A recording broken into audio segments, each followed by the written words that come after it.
Hello, hello. Welcome to the Beachbound Book Bash. I'm Jennifer Hello. Ann Gordon. I am one of your hosts for today. And my sidekick, my co-hostess with the co-host with the most, James Gordon Curtis. Hi, James. Hi. Do you hear a lag as well? There, I know there was a little pause there. I'm like, what's happening? This is the beauty of live Yeah. Facebook, live YouTube. Um, It'll be fine. We can just call them dramatic pauses. yeah. Yeah, I don't know what's going It'll be on. fine. We can just call them German. I'm sorry. I don't know what is going on right now. My audio is being wild. I'm happy that this is live. Can you still hear Yeah, me? it's always exciting. There we go. I can hear you. Can you hear me? Yes, we're good now. I'm all set. For some reason I We're was hearing good. double. We're here. It's summer. I have an energy drink that I'm gonna open up now. Oh yeah, it's officially summer in 5, 4, 3, 2, 1. Pop in that drink. Um, People who are watching this live, I don't normally wear such a giant hat, but when I'm at the beach, I do. So this is my official beach-bound book bash uh, celebratory hat. I don't have any sun hats, but I do. This one just says Sports USA on it. And this is Oh, my kind of my going out to the beach kind of hat, like if I'm playing volleyball. But I actually don't play nice. volleyball. I was just about to But it ask kind of if you makes me played feel like I volleyball. would. Yeah. Yeah. Every time I even think about volleyball, I get like flashbacks from gym class in high school and being so terrible at volleyball. Mm, yeah. No, I was never able to hit it directly in any direction. I could usually touch it. I was usually pretty good at touching the volleyball, but That's I could pretty good. never direct where it went after that. Yeah, I feel like I could touch it when I was just so petrified of it slamming into me that I would just be like, ah. So I could block it, but yeah, aiming, Yeah, I couldn't spike or whatever that one is. right. Um, well, we're waiting on and now my camera just went out. That's cool. Can you still hear me? I can still hear you though. Okay. It's very Well, dramatic. I don't know what is we are just being A couple seconds. Can you? Hey Desiree. Hey, Hi. Desiree. How you doing? Did we go live? Are we Oh live? yeah. We Yeah, are we're We're live. live. live. We're live. We're We're Oh, live. I'm live. It's sorry. happening. I'm I all couldn't like, tell how I'm ridiculous we were being. kicking back with my drink, slurping it up, going, is this thing starting soon? There we Yeah, go. no, we started. Cheers. Cheers, my Yeah. dear. Of course, Cheers. right before the event starts, I had to restart my computer. So sorry I was fashionably late to our party, guys, but it's lovely to see you. I'm excited to have Jennifer. I'm so excited to have you hosting the Beachbound Book Bash. And James, as I'm always, a excited to pleasure to be have you. here. Happy to be back. Happy to be back. All right, we're gonna have some fun. Let me just kind of give a little bit of what's going on behind the scenes and helping the team that's in the Facebook group so that they can get rocking and rolling. This is kind of like a watch party because people are watching, the authors are talking, they're reading from their books, they're doing lots of fun stuff. I know we have some fun stuff that's coming up. Of course, we have our sweet tea and our beverages and all of that fun stuff. But as well, the team in the background has the Facebook group going, and they'll be posting the link to it because we're streaming this on YouTube. And trust me, YouTube is the best place for the chat. You can chat there and you'll see links and things there.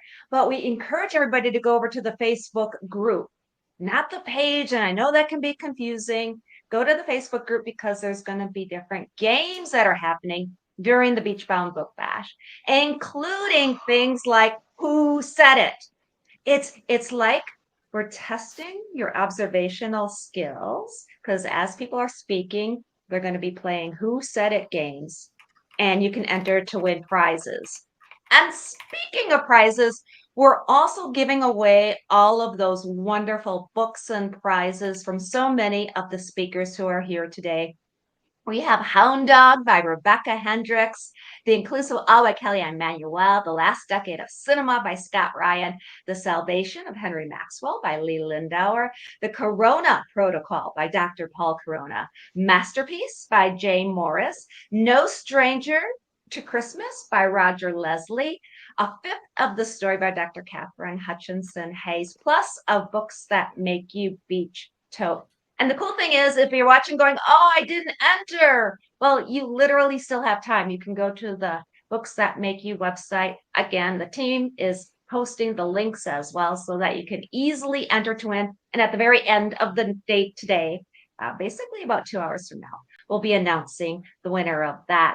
And Jennifer, at the end of the day today, I wanna talk to you about that really cool haunted dollhouse that you've been creating. Oh my gosh.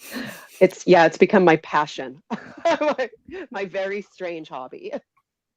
I love it. I love it. I know right now we're all bright and sunny and everything is very festive, but I just love that dark side that Well, you you know me, I'm a gothic-y horror, ghosts, abandoned buildings type of person. I love it. I love it. I love it. Okay. All right. You guys, I'm going to let you take it over. I'll be back at the very end of this. And y'all, cheers. Here's to the 8th annual Beachbound Book Bash. Cheers. Cheers. James, you didn't want to show the Red Bull logo and maybe get some kind of sponsorship or something? Well, Next see, year's I Beachbound wasn't Book gonna say the Bash. name of it either, but now that you've said, I mean, I might as well just go ahead and showcase the Yeah. whole thing. I just I don't know what the deal's like with the advertising. It might get me in trouble. No, I think they would love to be associated with the Beachbound Book Bash. It's Yeah. authors, we're talking books. They're, we went over the notes. I saw that there might be a musical performance. There's slideshows, I'm planning to do some pretty dramatic crazy readings. stunts later. They're always involved in stunts. So Good. yeah. Are you going to be able to like keep the headphones in during the stunts? Are these like a Yeah, fight yeah. scene or I mean, I don't want to spoil it. There's a lot of Okay. moving parts, you know. Ooh, hoping for some kind of Cirque du Soleil style acrobatics. Well, that's exactly what it is. So you just guessed it. Sorry, It's everybody. I ruined the surprise perfect. for everyone. Do you So, think we should get rolling on our first guest? You want to start I think we talking? should. I mean, think we I could should. go, we could just go the two of us for another 20, 30 minutes if you want, but 20, 30 minutes. Yeah. And then like cut all the author segments down to like 2 minutes each. they'll be cool with it. Yeah, they'll be No. fine with it. No, yeah, They'll yeah. be fine with it. Let's No, go we ahead would never and do that. let's go ahead and bring on We're Becca. gonna Becca Fox. Woo!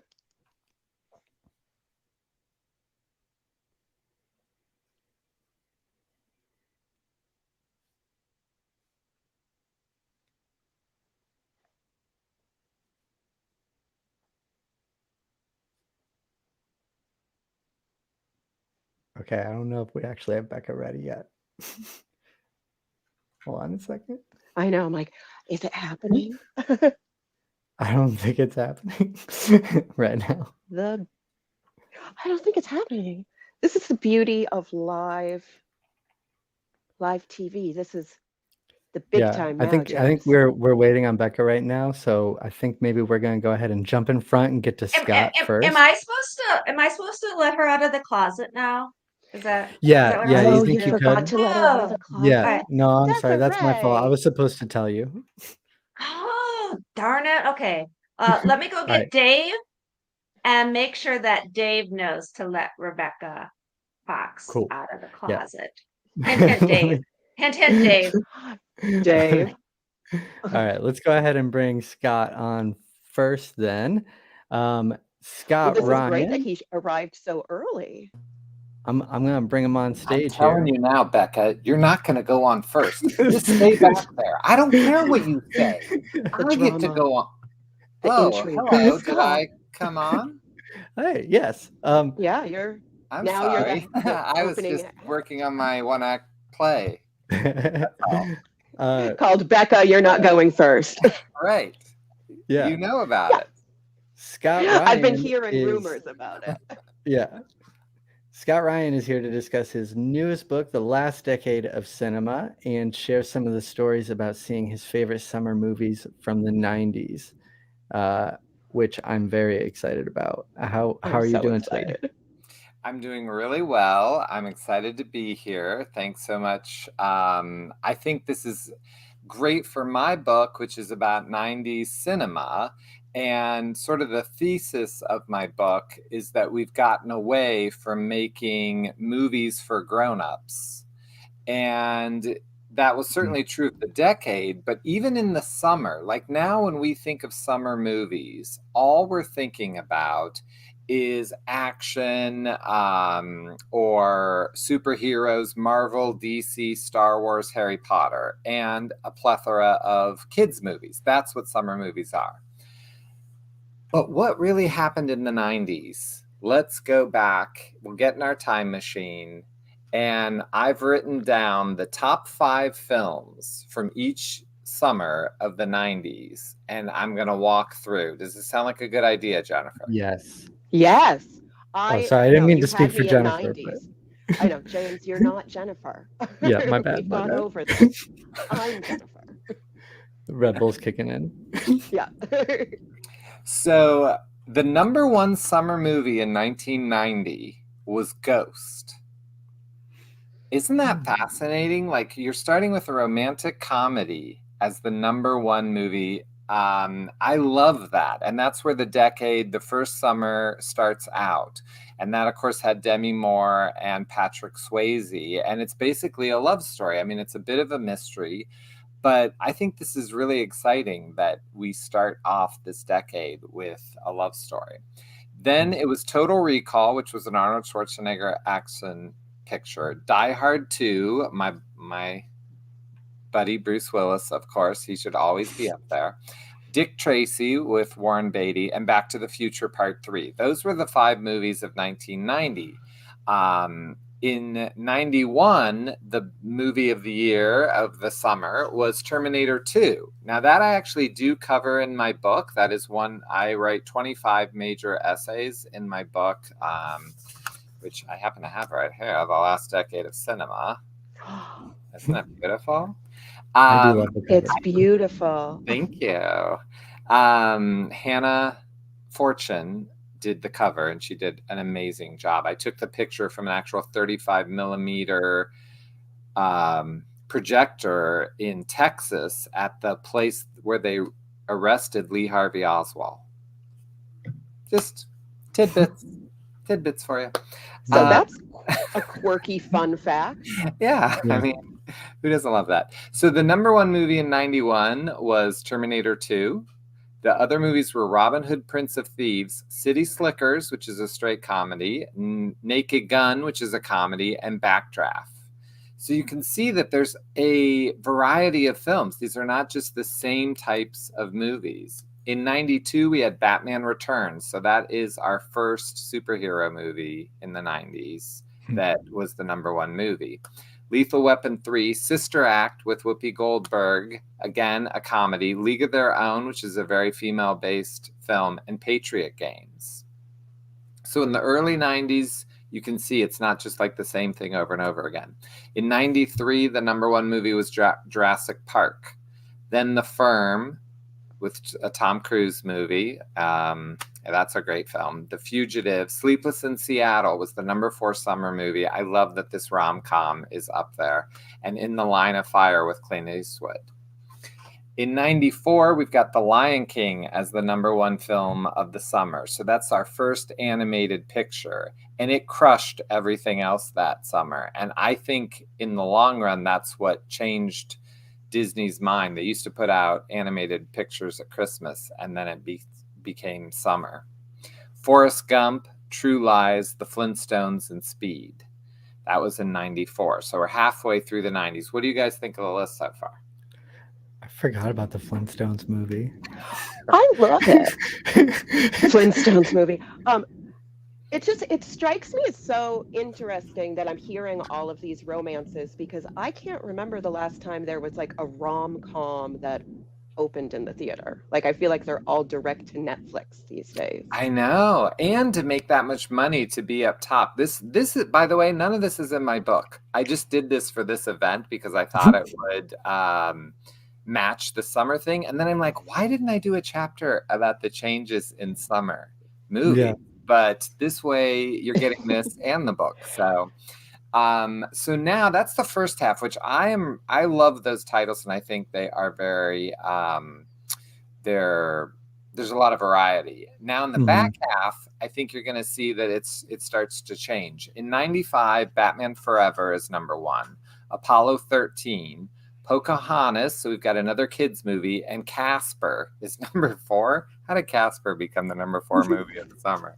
I don't even remember that. And Die Hard with a Vengeance. So again, we're getting a lot of kids movies rising to the top.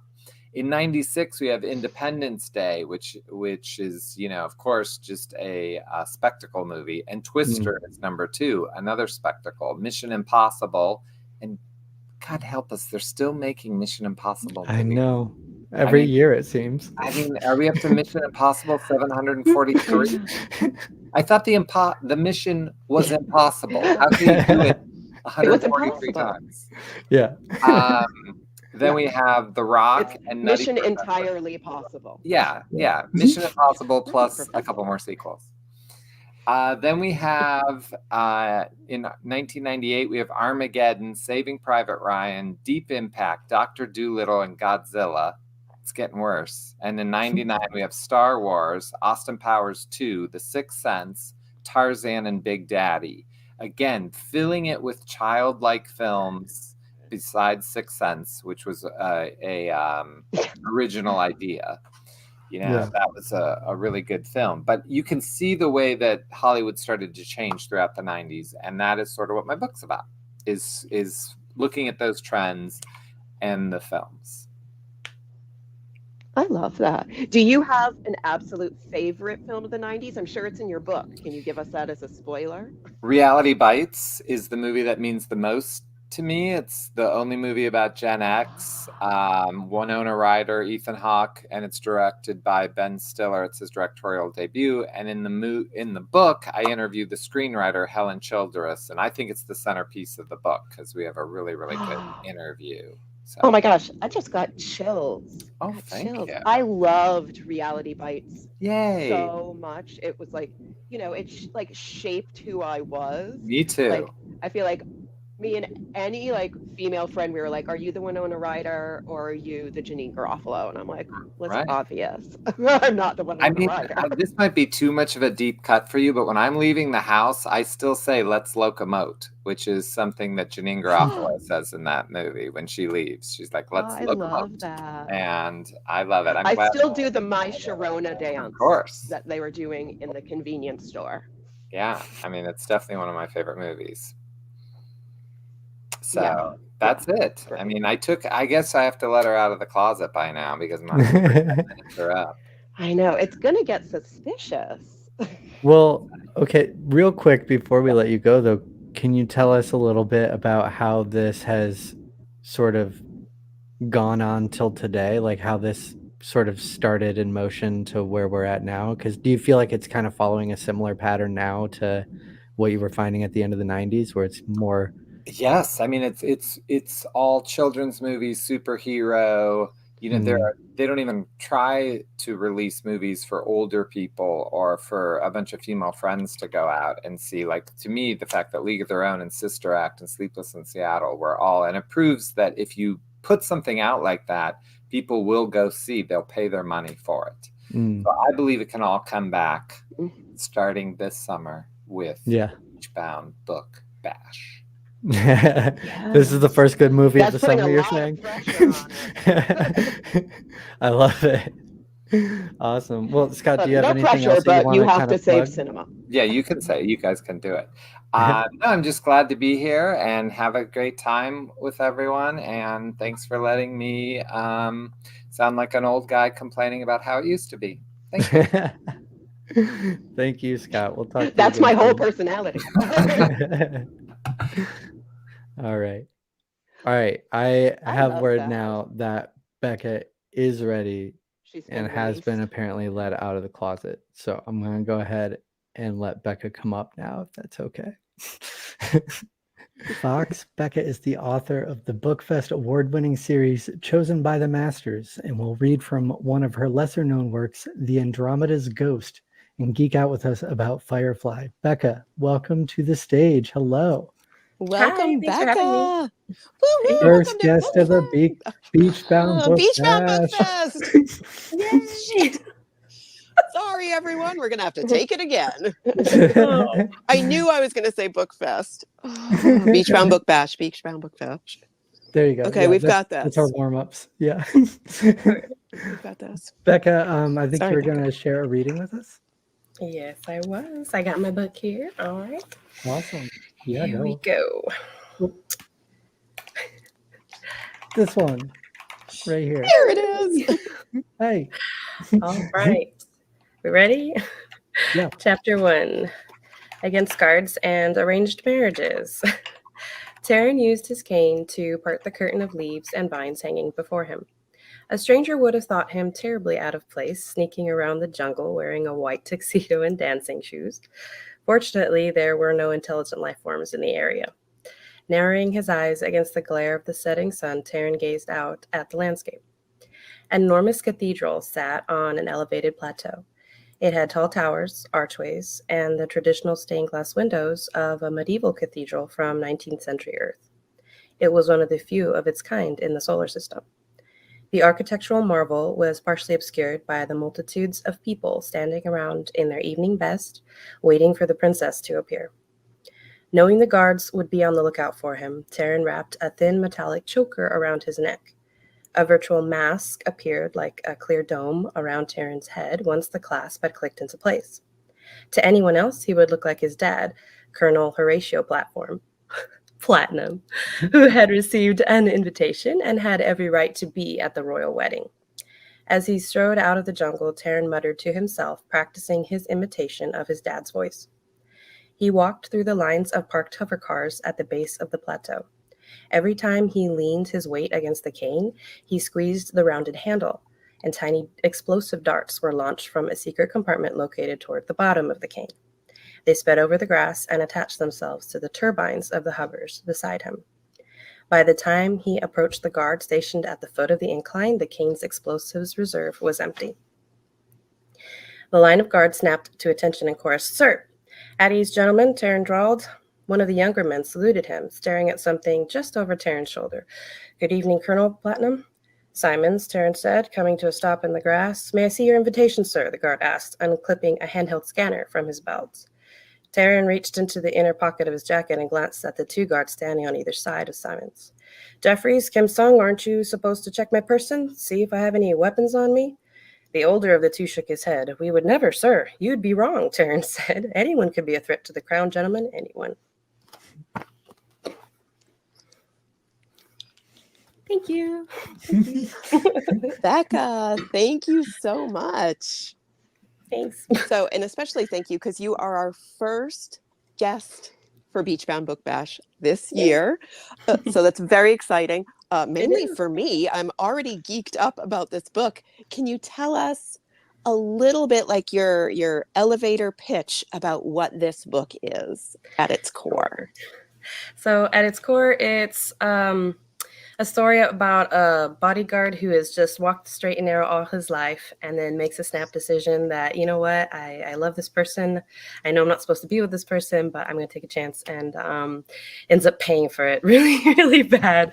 But you champion him, of course, because you want him to be happy. So despite the choices that he makes, right or wrong, in the end, I don't know, I feel like you still end up falling for him and championing him until the very end. I don't want to spoil it or anything, but No spoilers. it does have that element of, ragtag crew turned family. So it does have those lovable moments too, despite all the danger and running.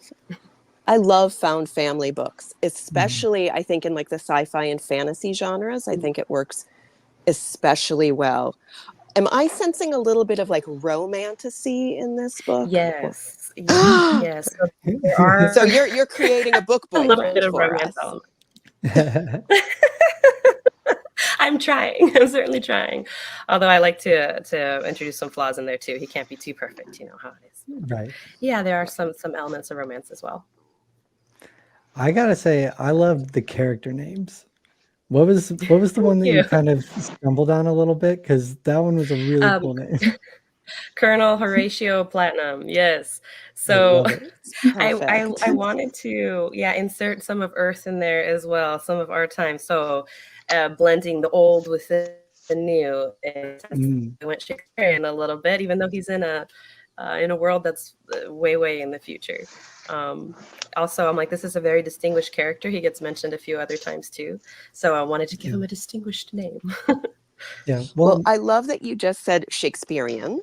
And before we went live, you had mentioned Firefly. So can you talk about a little bit of your inspiration behind this, whether it's your characters or just the world in general? So the world in general. So where they crash land is this, like I said, this desolate planet.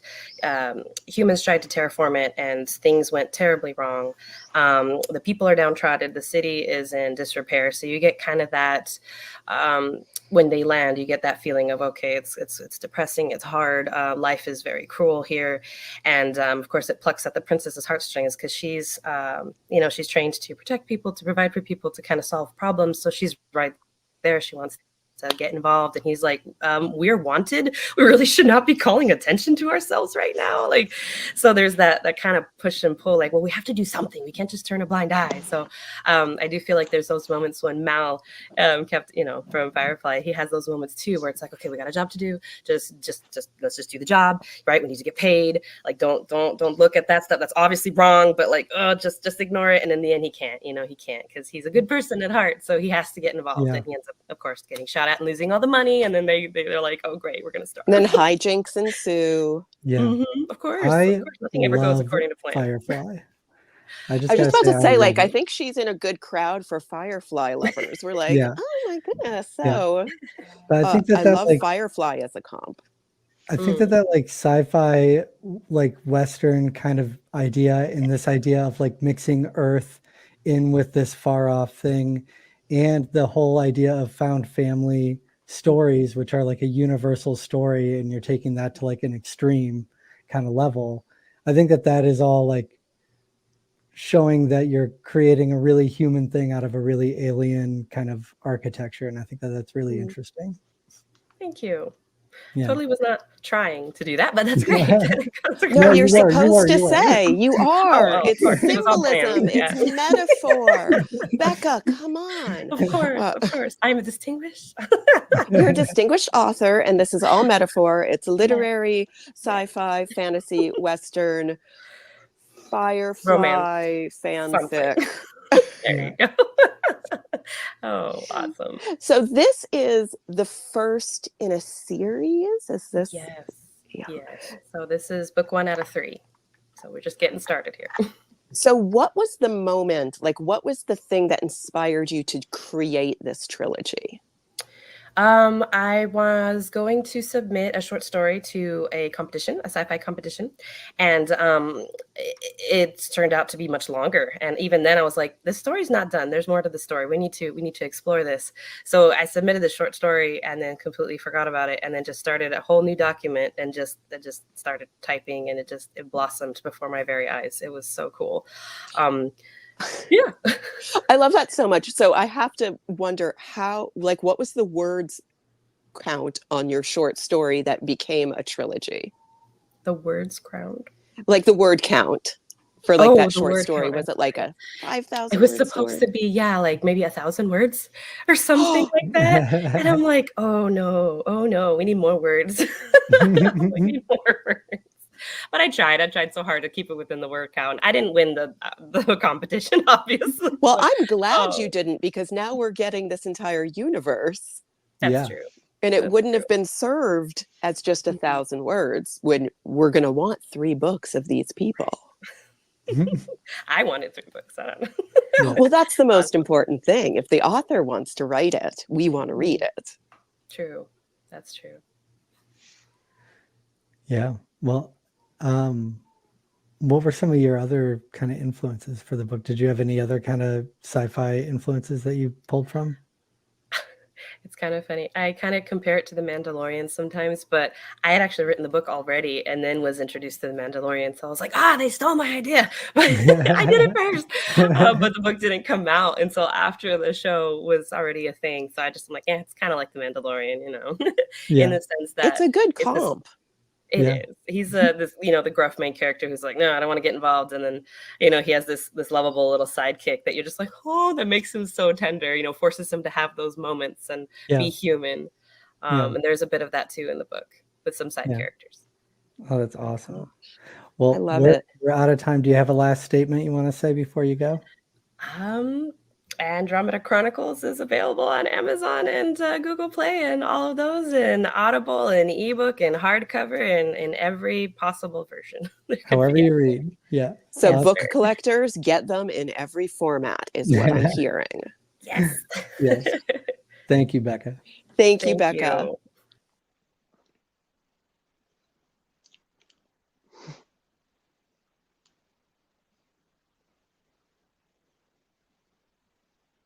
James, are you back? I'm back. We're back. Okay, we're back.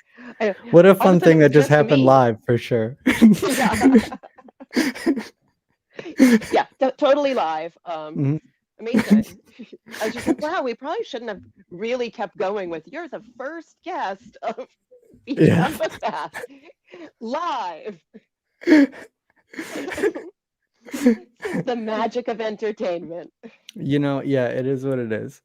All right, well, we're a couple minutes behind, so we're going to roll right into our next person, which is Rebecca Hendricks. Rebecca, going to bring you on the stage. Rebecca is the author of Hound Dogged. It's a series that is a young adult series focused on a group of friends in the 1950s. And she is here to discuss the history of 1950s rock and roll with us and add a little humor and maybe even a live performance, I believe. I don't know if I'm supposed to do my voice that high on a recording, but Rebecca Hendricks, welcome.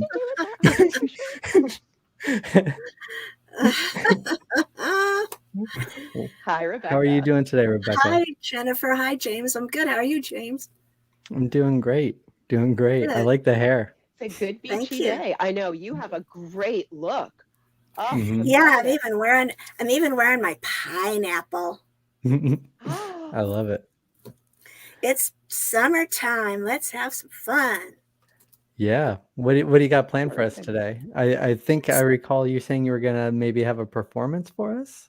Yeah, that's at the end. Let's leave Oh, that. okay. part for the I'll Oh, start yeah, bringing it up. that's the headliner. James is like, Yeah. please get to the song portion. Yes. Yeah, well, once you hear it, you probably will be like, but anyway. Yeah, so I was going to talk a little bit about the history of the 1950s rock and roll, because that plays a huge part in my book Hound Dogged. So I wanted to talk a little bit about it because it does play a big role in the story. When I started to get serious about writing Hound Dogged, I started to really get it more into the history of the 1950s music, even though I knew it. I mean, a lot of people know it, but I felt like I was actually part of the group because I was learning so much about rock and roll and the history. The group is very new, and so they're learning as they go. So I felt like I was right along with them, learning as I went about the history, about where it originated, with the origins of rock and roll were, which of course has a lot of different, pieces of it come, floating around. Like it's got a little bit of the blues. Well, okay, it's got a lot of the blues, and it's got some, some, hymn, like religious kind of music a little bit, and some, country and western. So yeah, and then it all came together, kind of mishmash together. But what really made it, unique and different was that it had a good beat, and everybody loved the beat, especially the young, teenagers of the day. They loved it. They liked to get out there and dance to it. And it was fun because they could do their, kind of do their thing, and they really liked it. And the problem was that a lot of, older people didn't like it. And so, because they thought it brought up a whole lot of bad influences with it, like, the African American community, of course, was very big in rock and roll and in the blues. And they didn't like that because segregation was such a big part of the 1950s. And, so they didn't want that part. They thought maybe some of the movements and some of the lyrics were a little bit suggestive. So that's when they had it, like a lot of different young teen stars at the time doing some of the recovering those songs with, more appropriate lyrics and maybe not so much movement and everything. And so, yeah, that's kind of how it came, that's how it started. And then this guy came along, and he kind of like really shook, all this, but he kind of shook everything up, if you get what I mean. So, he would like, he was not looked on really like awesomely in his beginning, because he was very, very, very enthusiastic about the music, and he couldn't help but show it. And a lot of people didn't like that so much because they thought his movements were inappropriate for, like, a G-rated audience. But so that's why he's here with us today. But see, just his head's moving, so he's fine. There's nothing else part of him that's moving. It's just his head. So he played. So yeah, he played a big role, and he was like really, looked down on in the beginning. But as we all know, he is the king of rock and roll. He is the one that came along and really shaped what is now, rock and roll. It inspired so many people and so many different artists, and he really did bring it to the forefront. And as we all know, even though they wanted to crush it, it didn't work, and it survived, and it's given birth to a lot of other different music too. And that's my little talk. I love it. I'm waiting for James to beg you for the music performance now. No, I said I'm going to lay off. I want to know how. I know, that's why I'm like, come on. I want to know how this all kind of helps to influence your book, or how these influences kind of made their way into your writing.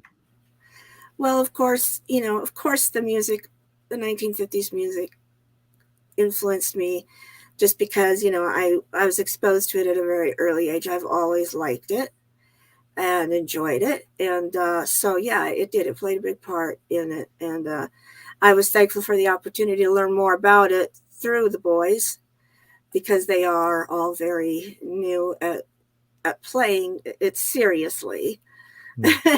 A lot, they all have their own skill levels. So they're all kind of learning as they go. And I think a lot of people were learning at that time anyway, because rock and roll was so new. And I think, they all had a little bit, because it wasn't like a really defined thing at the time. Oh, yeah. So what's your first memory of listening to 1950s rock and roll? Like, do you have like one of those like formative memories in your head of like, that's where I was and what I was doing the first time I heard Elvis? Elvis?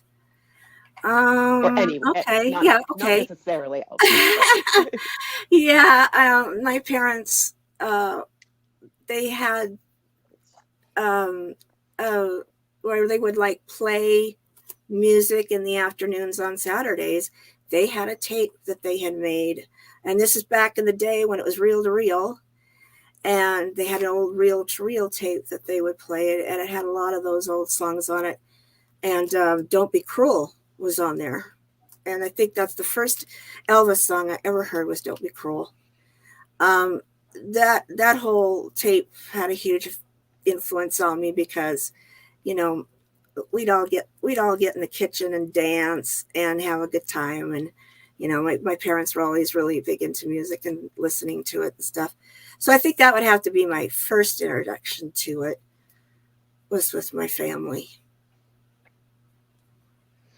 I love it because then it's like your memory is so beautiful because it's so much more than just the music. It's, you know, like childhood innocence and this time with your family. And I love that you guys were dancing in the kitchen because you're dressed up right now like a swing dancer. And I love that. Yeah. I thought I thought I'd get a 1950s vibe going on. It's perfect. It is perfect. So are you drawn to the 50s music the most? Is that your all-time favorite, or is it just something that I mean, yeah, I am definitely drawn to it. Yeah, I listen to a little bit of everything, from like you know, some of the current stuff, today's music, all the way back to the 50s. I know some of the 40s music as well, and so yeah, I listen to just a little bit of different things. So yeah, it just depends on my mood as to what I'll listen to. Yeah.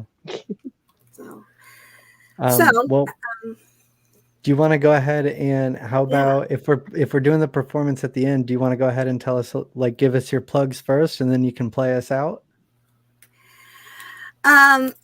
Sure. Yeah. So Hound Dog is book 1. It is currently on sale right now on Amazon. It's available on Amazon there.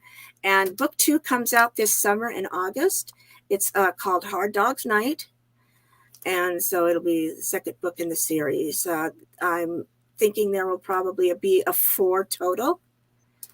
So, yeah. Awesome. I love it. Well, thank you so much for joining us and for telling us about your book and your passions. So I thought that I would just curse you all. I mean, bless you all with a little of a performance. I don't know how to play the guitar, but I've always wanted to. And so I figured since the boys had, you know, they're all like, they have their different levels of, you know, talent. We go from someone who's really good to someone who, well, is trying really hard to be good, but just can't make their fingers go in the right places. And that's kind of me. I've tried to play a couple of different times, but it's a difficult instrument for me because I have little hands and it's hard for me to hold it. And I'm not supposed to be holding it this way. I'm supposed to be holding it this way, which, you know, has been upsetting to my guitar teacher that I don't hold the guitar right, but I'm like, it's so comfortable over this way. So there you go. And since this isn't a very perfect performance, I said, hey, what the not? So I would like to play a little bit.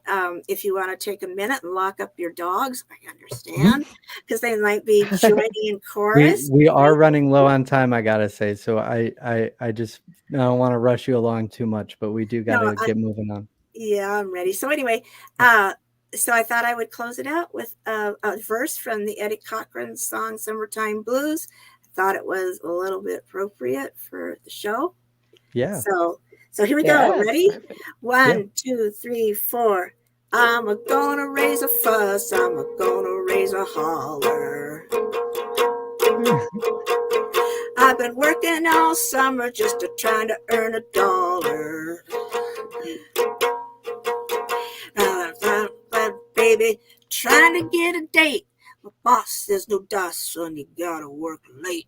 Sometimes I wonder what I'm gonna do, 'cause there ain't no cure for the summertime blues. Thanks, everybody. Love it. Thank you so much, Becky. Have a good one. Love it. Thank you. All right. She was adorable. That was adorable.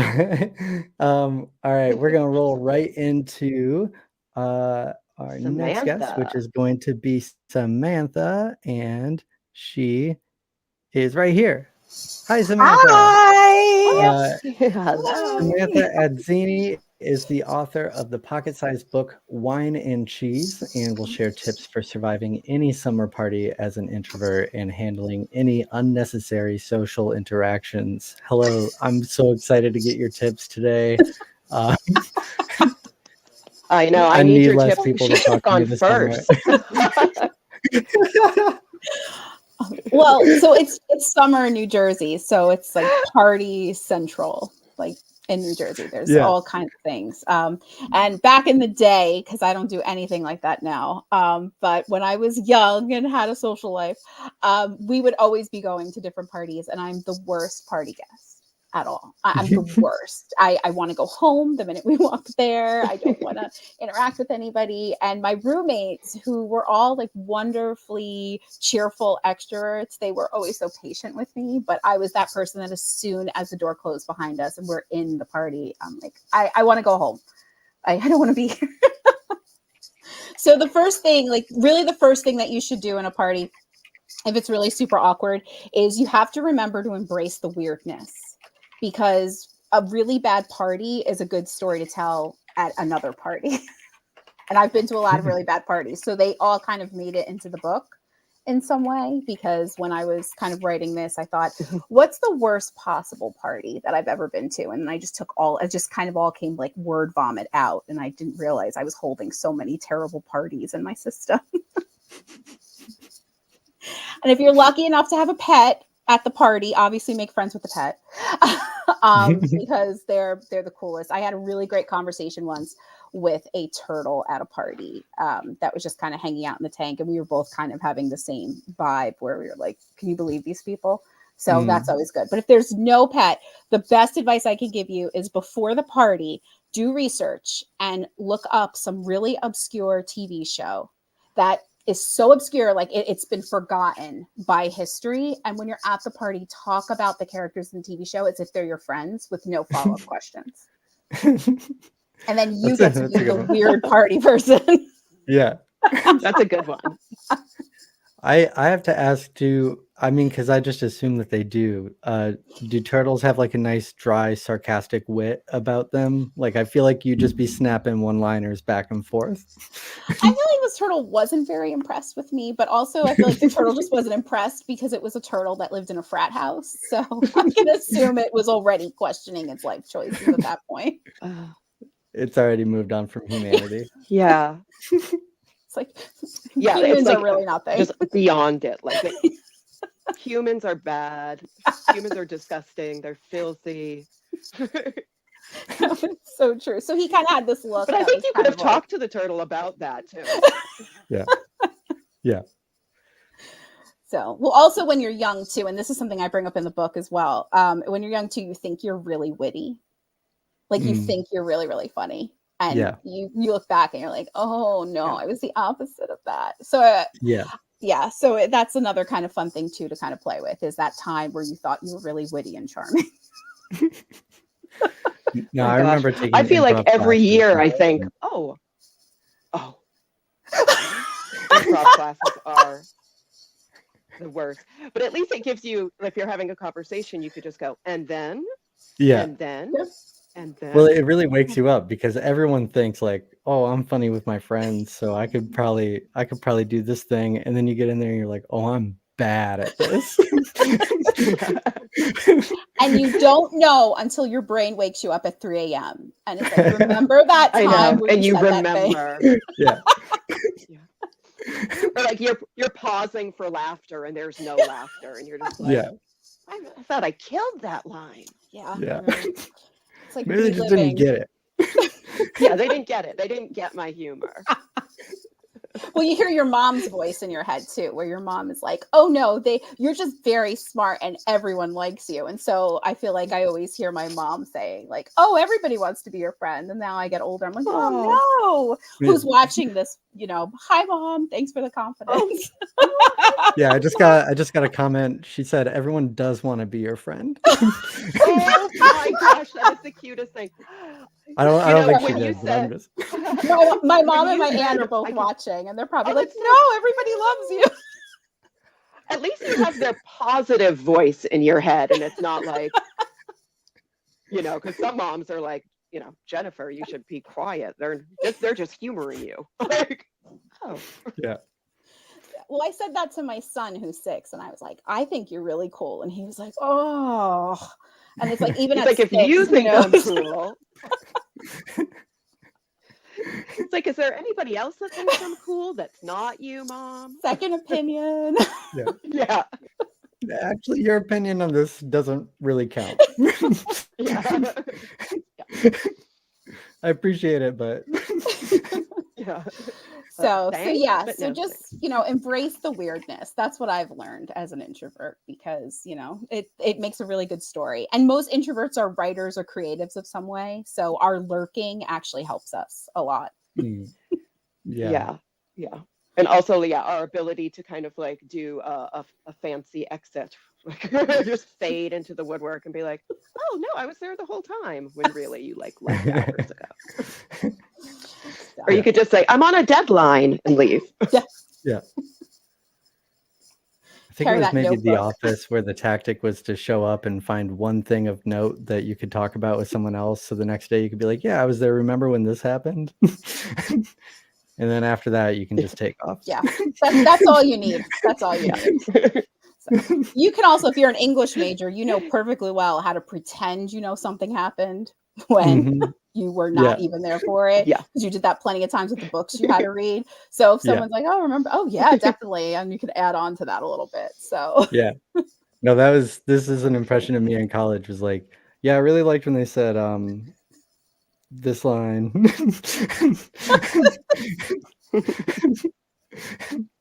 This one's really good. my roommates were so good to me though, because they had really big social calendars, so they were really good to me, and they always filled me in too, because I was really that person where I was just kind of like, and we didn't have like Uber or anything when I was in college, so I kind of just had to stay, like sit on the porch swing outside or something. Yeah, you get trapped places with your friends. Kids like, today, no, she's really having a great time. Yeah. Kids, they don't know how good they have it. They could just leave. Yeah. They can just I think leave. one of the most or empowering they at moments. least have like a phone that they can bury their head in. Yeah. One of the most empowering moments for me as Like- an introvert was realizing that I don't need an excuse to not go to a party. Like, I can just be like, no, I can't make it. Yeah. Like, I don't need a reason. That definitely comes with You don't age, need a though. reason. Like, I feel like Yeah. as I get older, I'm kind of like, no, and that's it. The sentence is over. Yeah. It's just the word no. But Yeah. you have this Exactly. like fear when you're in your 20s, and you're like, if I say no, I'll never have a social circle. And now it's the thought of it. I'm just like, oh, people, I'm so tired. Yeah. People, especially like people. Oh, after 9 p.m. No, not that. absolutely not. Nothing's happening Just at like- 9 p.m. Absolutely hard no.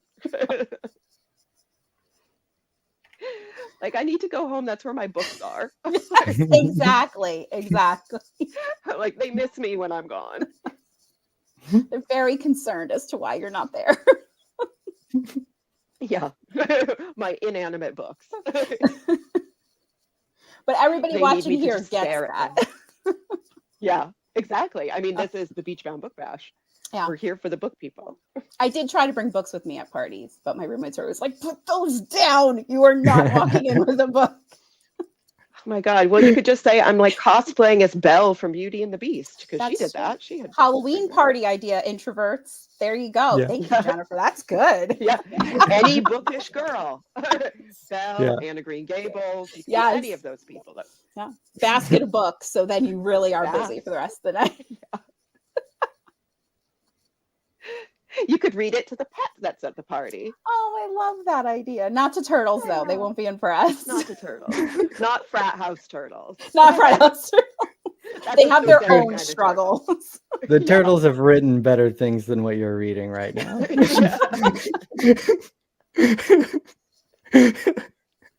Oh, They don't need no. it. Yeah. Well, we're Oh, coming up on time here. Is there anything that you want to kind of get out there and make sure we say before we move on?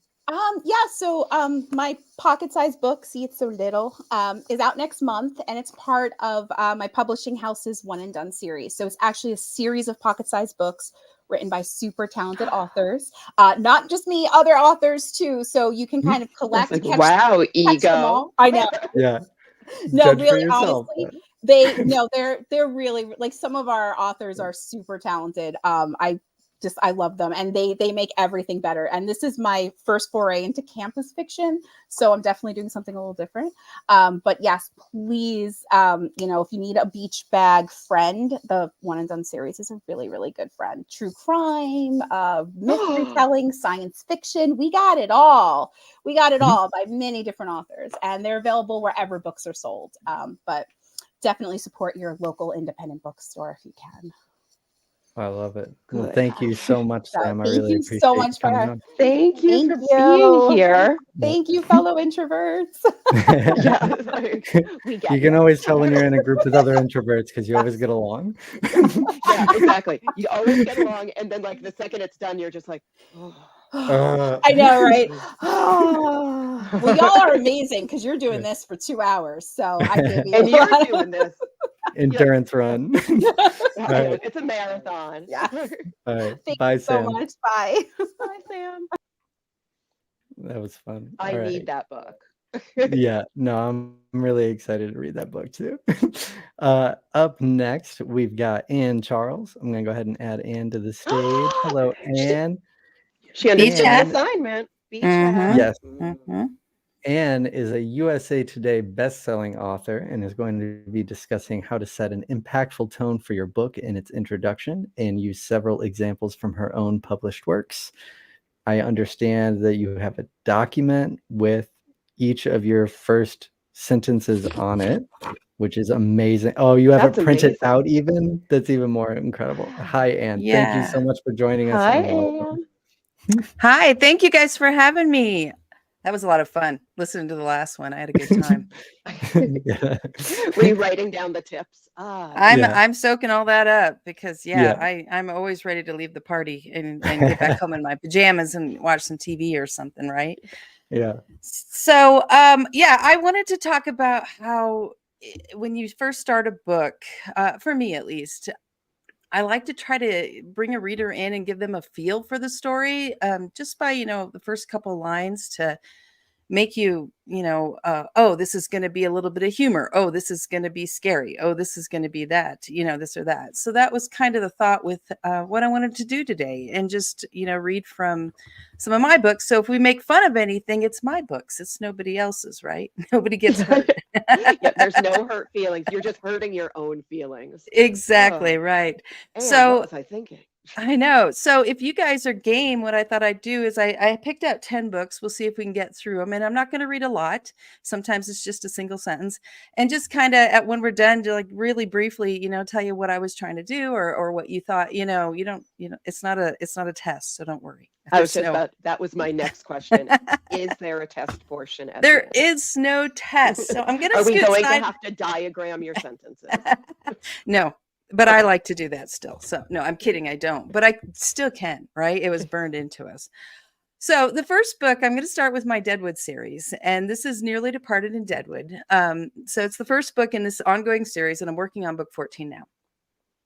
So this book opens with, and Violet Parker is the star of all these series, or this particular series. Okay. The first time I came to Deadwood, I got shot in the ass.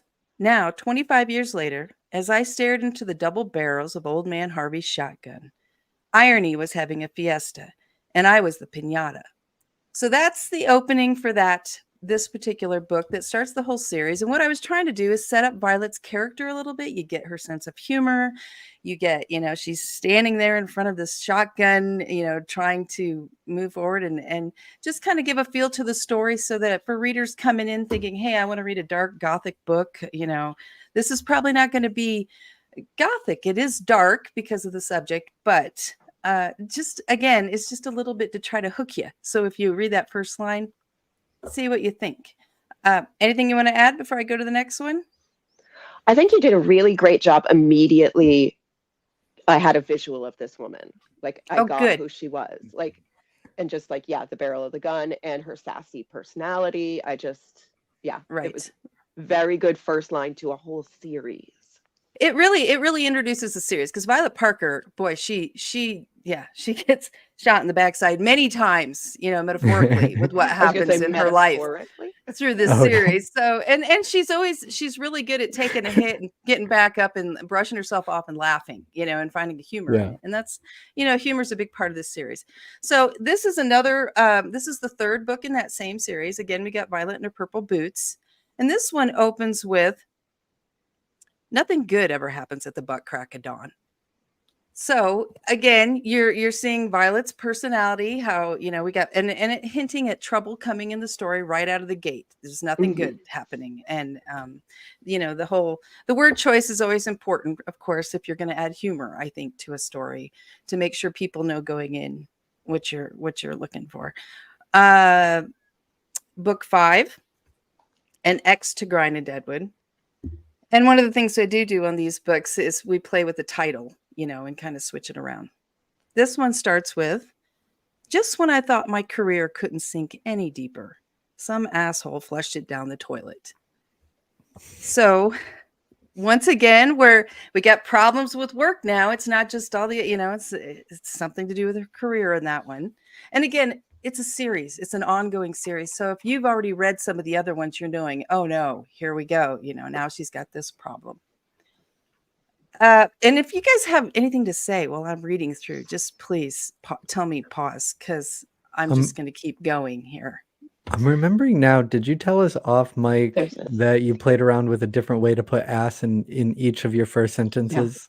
It came with that first book. And I did in this series. So now and then I don't, but every probably, we've heard ass twice and butt crack once. I know. And we're about to sometimes I go don't again. say ass. Yeah, sometimes I say butt. It's a fun thing as an author. When you're trying to do something different each time, trying to mix it up when you're writing a series, and you want to challenge yourself. So the first line is always a challenge in this series. Yeah. This is book 8, Rattling the Heat, as in the cops in Deadwood. In my world, police detectives come in 2 flavors: acidic asshole and bitter butthead. So we are working with there the cops. For the alliteration. Yes. So we're working with, now she's got to deal with some cops, these detectives. And if you know the series, you already know who these detectives are, that they're going head to head.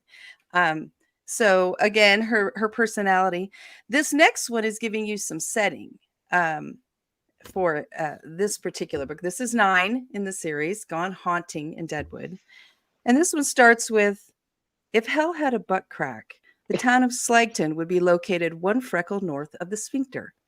So I'm letting you know the town of Slagton, which is where we're going. And by now you know all about Slagton and how she feels about Slagton. And as a reader, we're going to go back to Slagton now. And you know what this is going to kind of be like. Yeah. So I can tell that that's a later one in the series because you got anatomical with it. You really broke it down. You listed like 3 different. I know. Well, I do have one here that this one does not have that. We're not talking at all about, ass or butt. This is Cold Flame. It's one of the Deadwood shorts. So these are books that instead of filling in the story with other backstory elements, I have a whole other side series of novellas that tells you backstories on the characters. And in this one starts with, I couldn't remember the last time my Aunt Zoe killed anyone. Oh. So kind of a different feel nice, for a slightly start. different series. Now I'm going to jump to the Deadwood Undertaker series. So this is a different flavor. This is back in the 1870s, so it's historical mixed with supernatural. And this one, my husband and I write together. He's Sam Lucky. So this is kind of a different flavor, but it's the prequel to the Deadwood series. So you got a lot of the same supernatural elements in it. Can't run around it. And this is how this one starts, which is some character description. Jack Rabbit Fields was not a complicated man by any means. That was his estimation anyway. His reputation was shoot him or buy him a drink, and he liked it that way. So that just kind of gives you a feel into that particular character more. And again, we're in a different series, so you're going to, it feels a little different. I'm just keeping in mind the time. Yeah. I was just saying, and that sentence seemed, it was longer. It was a little bit more, I don't know, like moody. Right. It's giving you more. It's a little bit feel. Yeah, like I said, we're giving a different feel. We're trying to bring in this character that we're going to focus on and get you right in there with him, to understand his character. I'm going to jump now to the Jackrabbit Junction mystery series. This is contemporary, and this is there is no supernatural. It's action adventure, lots of humor. And this one starts with, if Claire Morgan had known she'd be chaperoning a senior citizen sock hop, she wouldn't have given up smoking. I love that. So there you're getting a little bit of Claire, to set up the story. And that's the first in the series to give you, kind of an introduction to one of our main characters. This is the second in that series, Jackrabbit Junction Jitters. And this one's, sometimes life tossed Claire Morgan a bone. Other days it walloped her upside the head with it. So again, we got Claire. She's got problems. And I have one more in this series, and then I'll, stop because I'm almost at my end of the time. So this is In Cahoots with the Prickly Pear Posse. And I'm going to read from the book quickly for this one because it's a little bit longer, but not much. You know what sucks about being in jail? Claire Morgan asked. She stopped pacing the floor inside Cell A at the Choya County Sheriff's Office to glare at her sister. The smell of urine coming from the corner, Kate said. She'd been holding up the concrete block wall since they'd been hauled in by Deputy Diphead Ernie almost an hour ago, refusing to sit on the cot that had been supposedly deloused of late. No, Claire crossed her arms. Being in jail sucks, period. And it's your fault I'm here, crazy. So that's the start of that. And that's the Morgan sisters. Those guys are rowdy and jail is not an uncommon place for them to end up, it seems. I love it. I love it. Yeah. So I love it.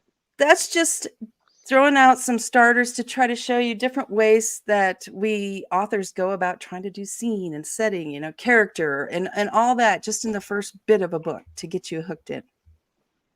Well, thank you. I It's appreciate really that a lot. wonderful. Yeah. And any work you want to put, any work you want to plug real quick before we have to move on?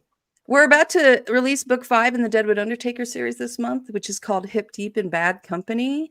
So that's again back in the 1870s, the historical mixed with supernatural. And it's a lot of fun and craziness back in the Old West. So yeah, and you can go to my website, anncharles.com, and find the books and find out all this kind of information, or find me on social media. I'm all over the place.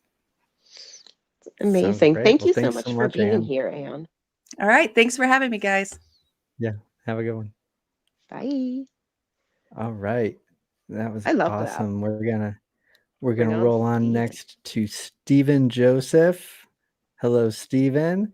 Hi. Stephen is Stephen is the author of A Grown-Up Guide to Effective Crankiness and its recent follow-up, Cranky Superpowers. And he's here today to explain how crankiness can be your true superpower. How's it going today, Stephen? Oh, it's going great. It's a lot of fun, and it was fun watching all these other people.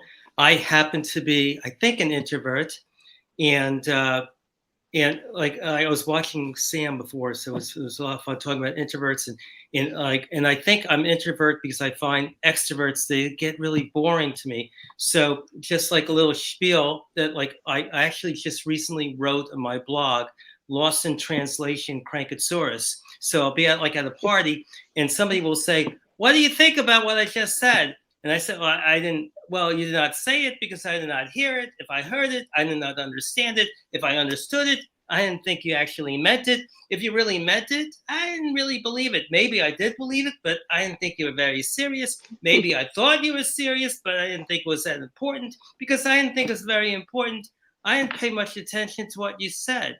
Oops, I have to go. See you later. Bye. I'm very honest, but when I go to those parties. So, but anyway, I'm here to talk about Cranky Superpowers. And my most recent book, Cranky Superpowers: Lessons Learned from the Common Crankosaurus Chronicles.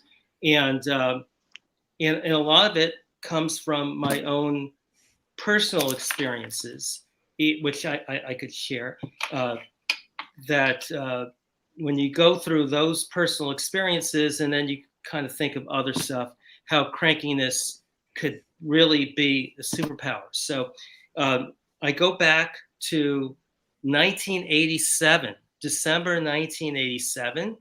I'm a lawyer. That's my regular day job. And this was after law school, and I like to cook. Also, that's another thing, I like to cook. So I was like cooking. And beer, I like beer too. And then I was living in Pittsburgh. Oh, but like we watch football and have like all that. So I got up to like 240 pounds. I was like 40 waist. I was like bloated. And on Christmas Eve, my girlfriend dumped me. And then New Year's Eve, my brand new car got stolen. And then that following Monday, I got fired from my job. So I lost my girl, my car, and my job. And I was sad and cranky. So I just decided I could have wrote just a country song that would have worked, just like, I was gonna say that's literally the background of a country song. Yes. My girl, my truck, and my job. Yes, I could have done that. Beer. We have to add in some beer in there. And beer. Yes, there was the beer. And so I just decided, no matter how tired I was going to go to the gym. I was going to work out. And they put me on a life cycle level 1. And I was like 3 minutes. And I was like, and I switched from pastrami, chopped liver, triple decker sandwiches to pickled herring. And then I lost 85 pounds in 5.5 months. So I went from 240 to 155, went from 40 waist to 32 waist. So there's the picture. See, that's me. There's a picture of me when I was fat. That's the fat guy to the left in that sweatshirt. And that was like me. Many years later, I started running marathons, and then I aged really poorly by 2006. I was very skinny, but I lost all that weight, and yes, like it's you don't need Ozempic, you don't need any other drugs. You just like go to pickled herring. If you think of like the apple cider vinegar diet, pickled herring has vinegar too. So it's the same process, but the pickled herring has some magic formulas. The weight comes flying off of you, and then I just started running after that. Lots. So that's one of my cranky superpower stories. And years later, my company was bought by another company, and I was an officer of this company. And they sent us to this leadership. This is the story, by the way, that got me to writing books. Like, wow, what got you to write? Well, this is the story that did it. So they had a leadership assessment program. They fly me out from New Jersey to this castle outside of London. And I had a laptop, like I'm talking to you now on the laptop. And they had it was like 2 days of running a company from a laptop. And then I got my results. And a couple months later, and this was run by psychologists, so whatever they say happens to be true.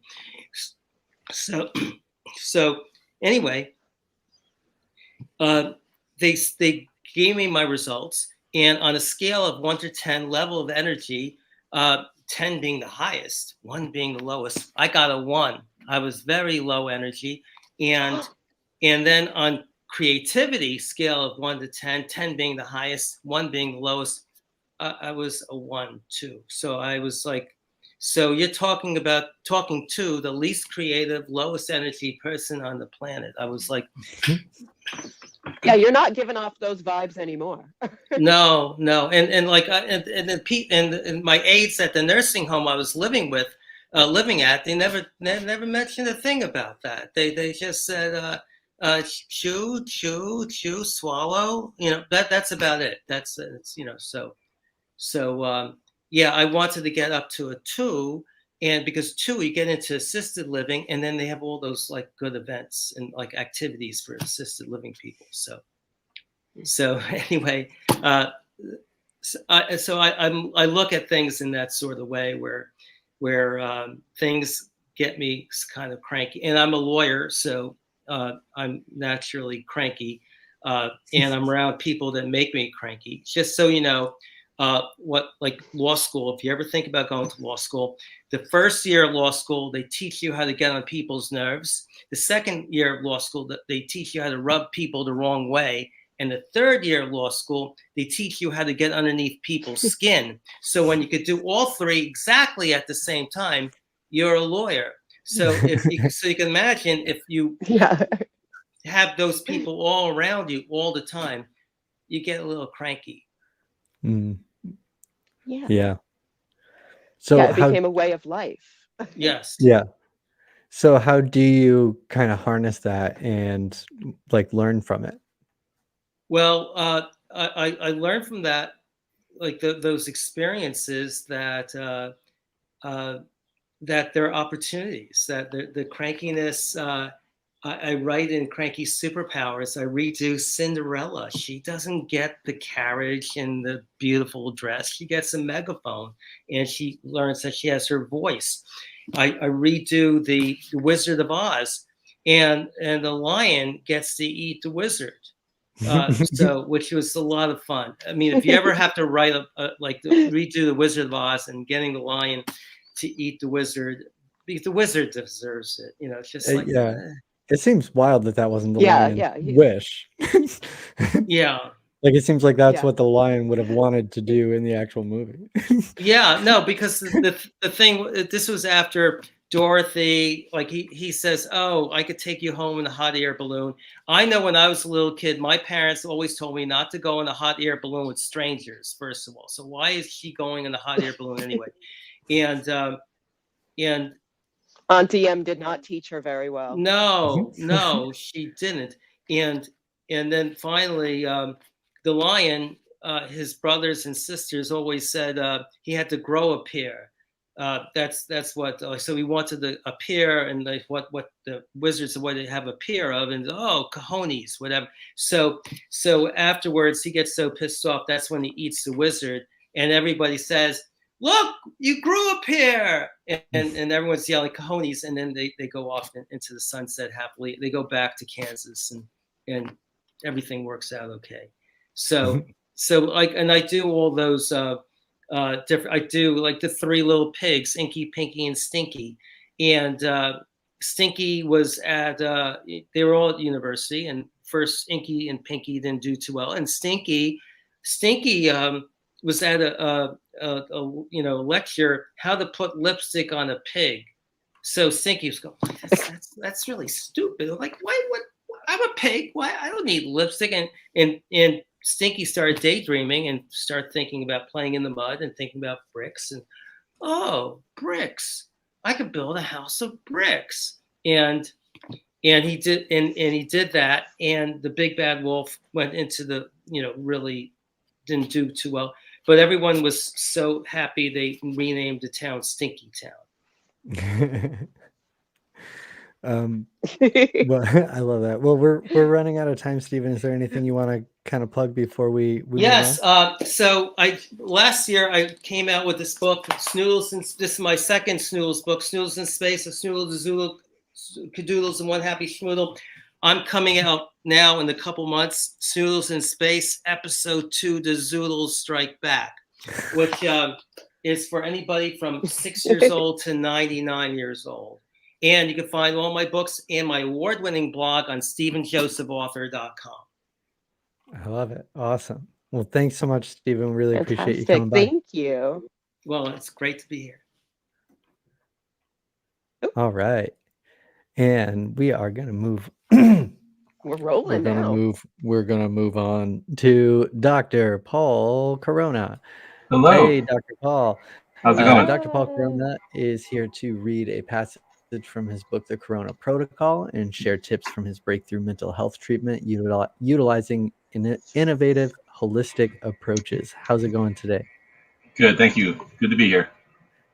Yeah, happy to have you. We're excited to have you. And this book, it took me about 5 years to complete. It's very different from my previous books. I had my previous 5 books. This is the 4th one I'm releasing. There's two more I haven't released yet. But yeah, this is basically a storytelling book. I tell 30 original short stories about people. Some of them based on patients I've seen. Some of them just my imagination. But yeah, I just wanted to make this a fun book. I'm a fiction reader since I was a kid. I love fiction, especially fantasy novels. And so I wanted to make a book that was easy to read, fun to read, fun stories. There's a lot of stories that start sad and end up happy. There's some stories that have a very bad ending and unfortunate endings, because I wanted to make it like real life. Not everything is a happy ending in life. So anyway, that's a kind of a brief summary of what this book's about. And I tell my story, what got me doing this, and I share a lot of personal things in the book too. So it's a very personal book to me. It's my favorite book that I've done so far. Was your writing process different to do something like this as opposed to your other 4 books? Like, did you have to flip a switch in your brain to be like kind of embracing this more creative way of? I think it's always been there. I never trained to be a writer. I never thought I would be. But when I first started writing my first book in 2002, I just started writing. I just had so much on my mind to write, and I really felt I had a lot to share. So after 4 years, I had 800 pages of material. I thought this is way too big. So then I split into 2 books, and then the next 4 years, I had another 800 pages. So then I split into a 3rd book, and then so the 3 books together, my first 3 books, Healing the Mind and Body, the trilogy, is 1,200 pages.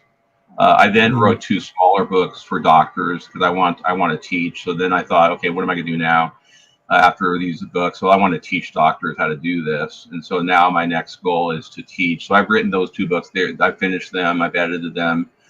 But I haven't released them yet because I have to set up a training course, and I haven't done that yet. And then that's led to me to write this book. I don't think it was a switch. I think that with this book, I just want to do something different and fun. I mean, the title is pretty crazy. It's The Corona Protocol. So I cover some pretty heavy stuff in this book. Yeah. A lot of I talk a lot about anxiety, depression, bipolar disorder, PTSD. So I cover a lot of ground in this book, from mild to moderate to severe. So some of the stories are pretty out there and pretty, pretty frightening. And there's a couple of creepy stories. So I just kind of had fun with my imagination coming up with all this stuff that I did in this book. Do you think you'll ever write a fantasy novel? That's good you said that. I had an idea for a fantasy novel since I was in middle school. I started writing it, then several years ago I wrote about 5 chapters of it and put it aside. I'm just kind of waiting on that. I want to do that next, but I don't think I'm a good enough author to do a fantasy novel. So what I want to do with that is I have a ton of ideas for the book, but I want to work with a ghostwriter or with a real fantasy author. So I can maybe feed that person, him or her, the ideas, and have that person, help me with the process of it and come up with better, ideas. But I know the storyline, and I think it's going to be great. But I'm kind of really burnt out on writing at this point after 22 years of it, and after like 2,000 pages of writing. I just at the point now in my life, I'm ready to take a break. You only set out to write 1 book, right? Yeah, and here I go. And 2,000 pages later. Yeah, exactly. But I have a very busy practice, and so with my practice, and hopefully setting up a teaching program, like online training program for providers. That's my next goal. And I'd like to do a lot of things. I'd like to travel. I want to go do lecturing. I want to do I'd love to go do a book tour at some point. But yeah, I have a lot of future great plans. It's just about making them happen now. Yeah, because right now I think you'd have to just give up sleep in order to start doing all of those. Yeah, but now that I'm not writing, it's amazing how much free time I have now.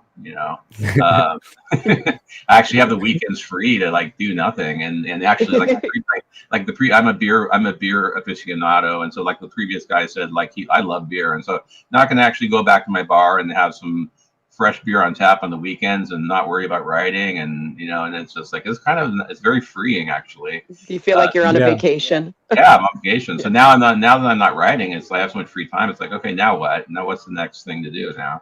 So. Yeah. Well, and you don't have that voice in the back of your head going, well, you're here instead of doing this. Right. Yeah. Instead of writing, you're here. Well, in the writing process too, it wasn't like I was constantly writing. I would write a while and then I'd take a break. I'm always reading books. So then I'd read a book. Then when I read, I can't write. And when I write, I can't read. So I'd have to do one or the other. For years.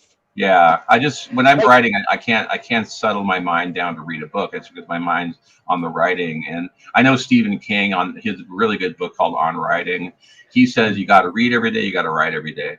I disagree. I think I do a lot of writing at the office, but I think I think after writing for a while, you just need to your brain needs a break, and then just delving into a fantasy novel or a J.K. Rowling novel, or one of my favorite fantasy authors, it's a great way to just free your mind up so that you can get prepared for the next writings, next bout of writing.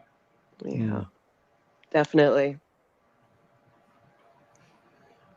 So, but yeah, I think I'm really looking forward. I think I have some really good future plans, and there's a possibility of a TV show in the future. So I'm thinking about looking into that possibly. So I'm kind of in the beginning stages of looking at that. So that's potentially a fun venture. That's very exciting. Yeah, the Dr. Paul show, the reality show, the Dr. Paul show. So that's something I'm looking into. You're gonna be famous.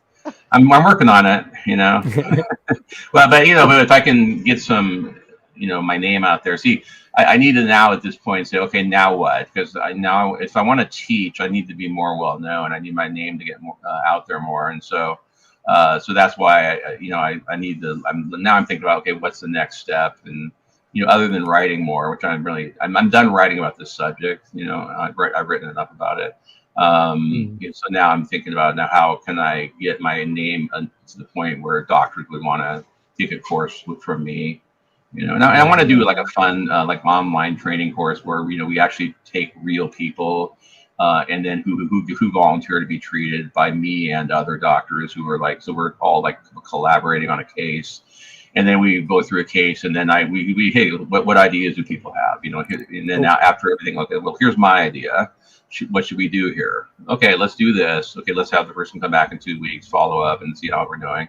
So almost kind of a learning together on real people. So that's my idea of the show, also actually a reality show, but actually learning on and really destigmatizing mental health, because the problem with area of mental health is so many people are afraid of medication. They don't understand what they do. They think that, I just want to be free. I want to just exercise and eat right, and that'll do the trick. Well, it can, but not always. There's a lot of people who are suffering out there. Like I said in the beginning of the book, there's a lot of needless suffering out there. People who just don't understand that there's solutions. There's actually ways that you can relieve suffering because this is a medical problem. It's not. It's a psychiatry is a mental, and that's the brain. So if you have a brain imbalance, which causes a lot of problems, including addiction, including all these things. If you balance the brain properly, which is what medications do, it's amazing the results. It's amazing what could happen then. So. Yeah, it's really incredible. It's the subject matter I find very, very fascinating, and I'm intrigued by like your more holistic approach to. Yeah. So, have you? Like when you went into this, did you go into it thinking I'm going to do a holistic approach, or did that change over time? It started really when I started as a family doctor, and so I was always thinking, and then it really everything developed in the 1990s when I really started understanding this mind body connection. I understood like these new medications were coming out that were fascinating me, and so I started switching my practice over a little over 20 years ago before I wrote the first book, so that mind body connection is really had to do with my primary care background, because primary care doctors, we think about the body, not the brain so much. Psychiatrists think about the brain but not the body so much. So with me, I kind of put both together since I had interest in both. And being a family doctor, you already do psychiatry in part of your practice. So I just kind of put two and two together, a lot of self-learning, a lot of reading books and trying to figure everything out. And then when I started writing, because I wasn't seeing anything that I was writing about. So when I wrote my books, there was nothing out there like what I did, and that's what compelled me to do this full time and to start writing, is because I thought I don't see anyone else doing this, and if I don't do it, who is? And so I had to make sure I was so compelled to do it. That's what drove me. The need to teach the fact that the mind and body connect, and you can, if you improve mood, you can improve stress, and you can improve pain. You can get rid of neck and shoulder and IBS and fibromyalgia, and all these things that are mystery illnesses are all connected to the nervous system. Yeah. Wow. Well, thank you so much, Paul. I really appreciate you coming on. Is there anything that you want to plug real quick before we say bye? We're out of time here, but. Yeah, it's just so basically my books are all available on Amazon. The Corona Protocol is available on Amazon, Barnes and Noble, and Walmart. It has a 5-star rating on Amazon right now. With really good reviews, thankfully. My podcast is on Spotify, the Dr. Paul Show podcast. I'm doing a series right now on anxiety disorders. My website is drpaulcoronamd.com, DR for doctor. And if you want to, my website, Dave at Black Chateau actually did an amazing job with my website, transforming it. And so if you want to check my website, it's a pretty cool one. Awesome. So yeah. Awesome. Well, Thank you so thanks much. so much. I really appreciate you coming on, Paul. Okay, thank you for having me. I appreciate it. All right. Have a good one. Bye. All right. My mic messed up there in the middle. I had to leave and come back. I know. I was like, and James is gone. I'm here. All right. I bailed. We're It's going to okay. roll on next to Kelly, which, there she is. Kelly Ann. Hey, Kelly Ann. Kelly is the author of over 30 children's books and is going to read from the contagiously optimistic book, My Name is Wing, and discuss the importance of childhood wonder as an adult. How's it going today, Kelly? Oh, it's great. Thank you so much for having me. I love being We're so you happy guys. that you're here. You are a ray of sunshine on our beach day. Yeah. I have a book called My Name is Light, and I aim to please.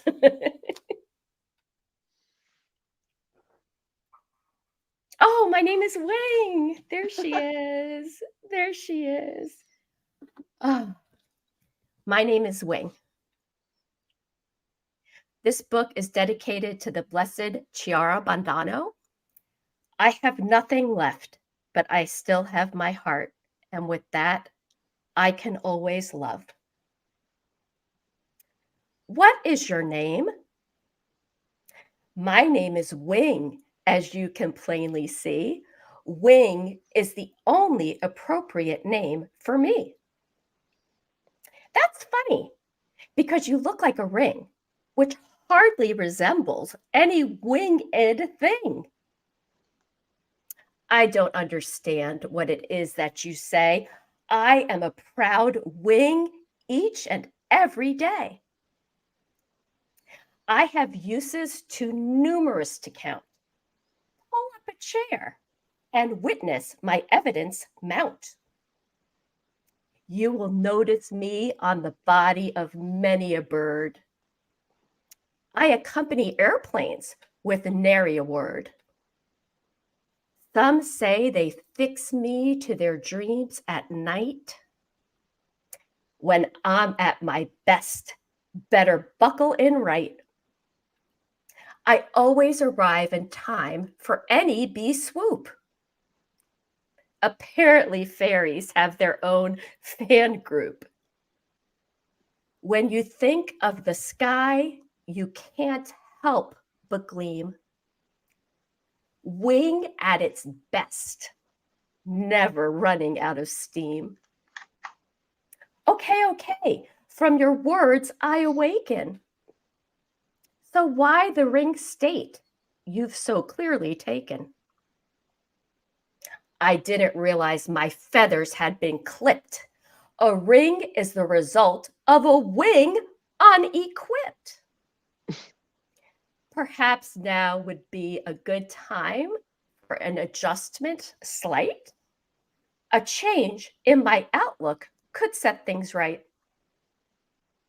I'm off here now as it's time for my flight. Wow, what amazing things happen when the goal is delight.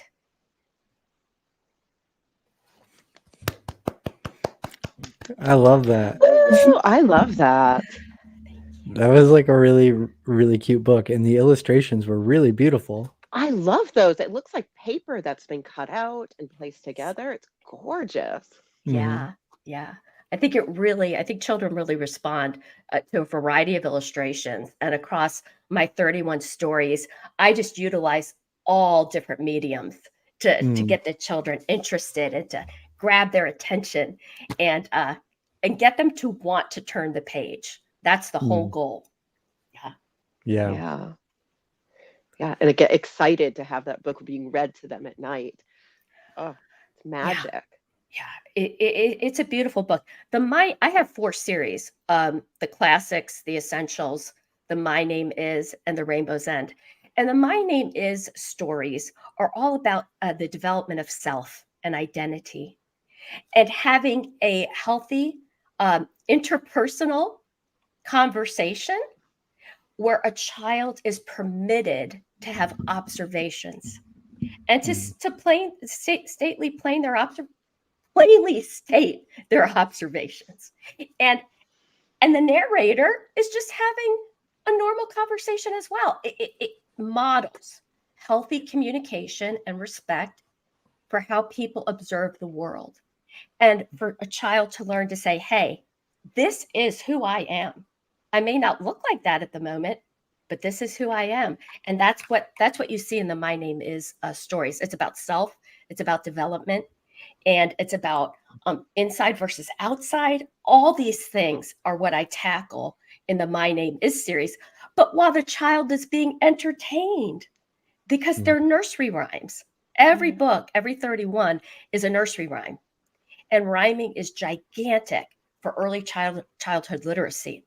So entertain, and then check off the literacy, and then check off the lessons that may be layered in there. And my 31 books are just something to grab onto all summer long with children who are out of school and on vacation. Yes, exactly. Beach books are not just for grown-ups. Not at all. Now, did you always want to be a children's author? You know, it's so funny. I call myself an uncommon author because I started writing in late March, early April of 2022. And so being that we're in 2024, it really wasn't that long ago. I wasn't writing. I wasn't a writer. And my journey has just led me here. And I'm a poet. They're all poems that some of my poetry is meant to be converted into nursery rhyme format. And that's the 31. And I'm also working on contemporary poetry so that children can age up and have my support as they get older as well. But no, I really just started writing a few years ago, and it almost felt like it came out of nowhere because I just started hearing the poetry. And I thought, oh, I better write these poems down. Next thing you know, I had 27 books, just like My Name Is Wing, in 14 days. I had 27 of the books. And then within the next week, I had the rest of the 31. So this was an amazing, intensive explosion of creativity. What an incredible burst of creativity. Yes. Like all at once. That must have been really kind of powerful to channel that Oh my gosh, nothing like it. There's just nothing like that flow. And I just, I talk about flow and telling the inner critic to take a coffee break so that it doesn't interfere with what you are meant to do, with what is in your true self. And I sent that inner critic on that coffee break. And next thing you know, I'm publishing 31 books within 6 months of writing them. 6 Wow. months. And then within the Wow. next year, I'm converting all of them into audio video. So they're available to try them out on Hoopla or Overdrive. A lot of the digital libraries are picking up the audio. So you can try me out and see how you feel about my books before you buy. I say try before you buy. Yeah, that's so good. Well, Yeah. it shows like the confidence you have in what you're doing, that you're just like, I know you're going to hear one and click buy on the other 30. Yeah. Really true. I have such confidence in the books because the way they came was so special. And it felt, I'd like to say, I'm not special, the books are. I know they're important. I know they came at a special time when all the children of the world went through a similar experience, which is, in my knowledge of history, pretty rare. So all these children went through the same experience with the health situation in the world. Yeah. So these books were born as that was ending. And that feels really important to me. Yeah. And that's why I did my best to get them out and get them available. And that's what I did. That's incredible. And now, do you do your own audio for your audiobooks? Because you had such life when you were reading that I. Oh, you're so sweet. I do have a few of my stories on a YouTube channel, Kelly Ann Manuel, where I read a few of the books. But I went through Pro Audio Voices, an amazing audiobook company, and they provide you with auditions. And I found the perfect voice to do all 31 books, a narrator named Phil Shane. And, he did all 31 with so few edits, so few changes that I know he was meant to read the books. That's how my journey's been. It's just been one intuitive hit after the other. And here I am to talk about it. It's fantastic. Yeah. That's incredible. It's nice when you get in the right path, it gets a little easier, right? Yes. It's usually easy to move forward. That's cool. We're running out of time here. Is there anything that you want to make sure to plug before we say goodbye? Just simply Google me. Just Google Kelly Ann Manuel. And I say, you find your way to me, whatever way is comfortable for you. As long as you find me, and look for the audiobooks on the audio streaming services, and just try me and see what you think. Thank you so Awesome. much Well, for thank you being so with much. us. Yeah, I appreciate it. Have a great day. Okay, thanks, guys. Bye. All right, we got 2 left. We're coming up on second to last. It's going to be Roger Leslie. Roger is going to read from his newly released LGBTQ plus young adult novel, not adult novel, young adult novel, No Stranger, No Stranger Christmas. The opposite. No Stranger Christmas, and empower listeners to find their own unique spiritual path. Hello, Roger. How's it going today? Hey, James. Hey, Jennifer. Glad to be here. How's Hi. everybody? We're having a Doing great great. time at our beach day. Yeah. So glad to be included. Thank you so much. Yeah. I'm really excited to hear more about your book because I read just like the synopsis of it and it sounds really interesting. So do you want to maybe just kind of dive in with the reading and start with that? Sure. Yes. Cool. So for this scene, Frankie Lincoln is an artistic youth and the smartest 8th grader in his school. He's working with an adult volunteer, an eccentric artist named Mary Carroll, to produce a nativity play for Christmas Eve. In this scene, he's struggling with his faith when Mary tells him, "Follow your art." "But my heart only hurts." "Not your heart, sweetie, your art. You are an artist. You must follow where it's taking you. Its path is the way to your soul." "You talk too deep. I'm smart. I can understand most anything. But when you talk so abstractly, it sounds like you're being Frankie's brain searched for the vocabulary word that fit. "Obtuse." "Frankie, I'm learning myself as I talk to you. I'm working through my own journey. I thought you were on the mountaintop. Oh, sweetie, we don't get just one mountain in this lifetime. Every time we conquer one, we're in full view of the next one. Sounds exhausting. Oh, to me, it's exhilarating. You're exhausted from carrying what you should let go of. What's that? That, she pointed emphatically, you have to figure out for yourself. See, you're doing it again. You're talking circles around the subject instead of just saying what I need to hear. What do you need to hear, Frankie? That I'm going to be all right, that God loves me no matter what. You want directness? Yes, he was adamant. And then exhausted. Please. You won't be all right until you decide to be all right. God can't do that for you. It's your job. For God to love me? God is love. So God can't and won't do anything else. It's you that needs to love you. How? Frankie racked his brain to figure it out on his own. When?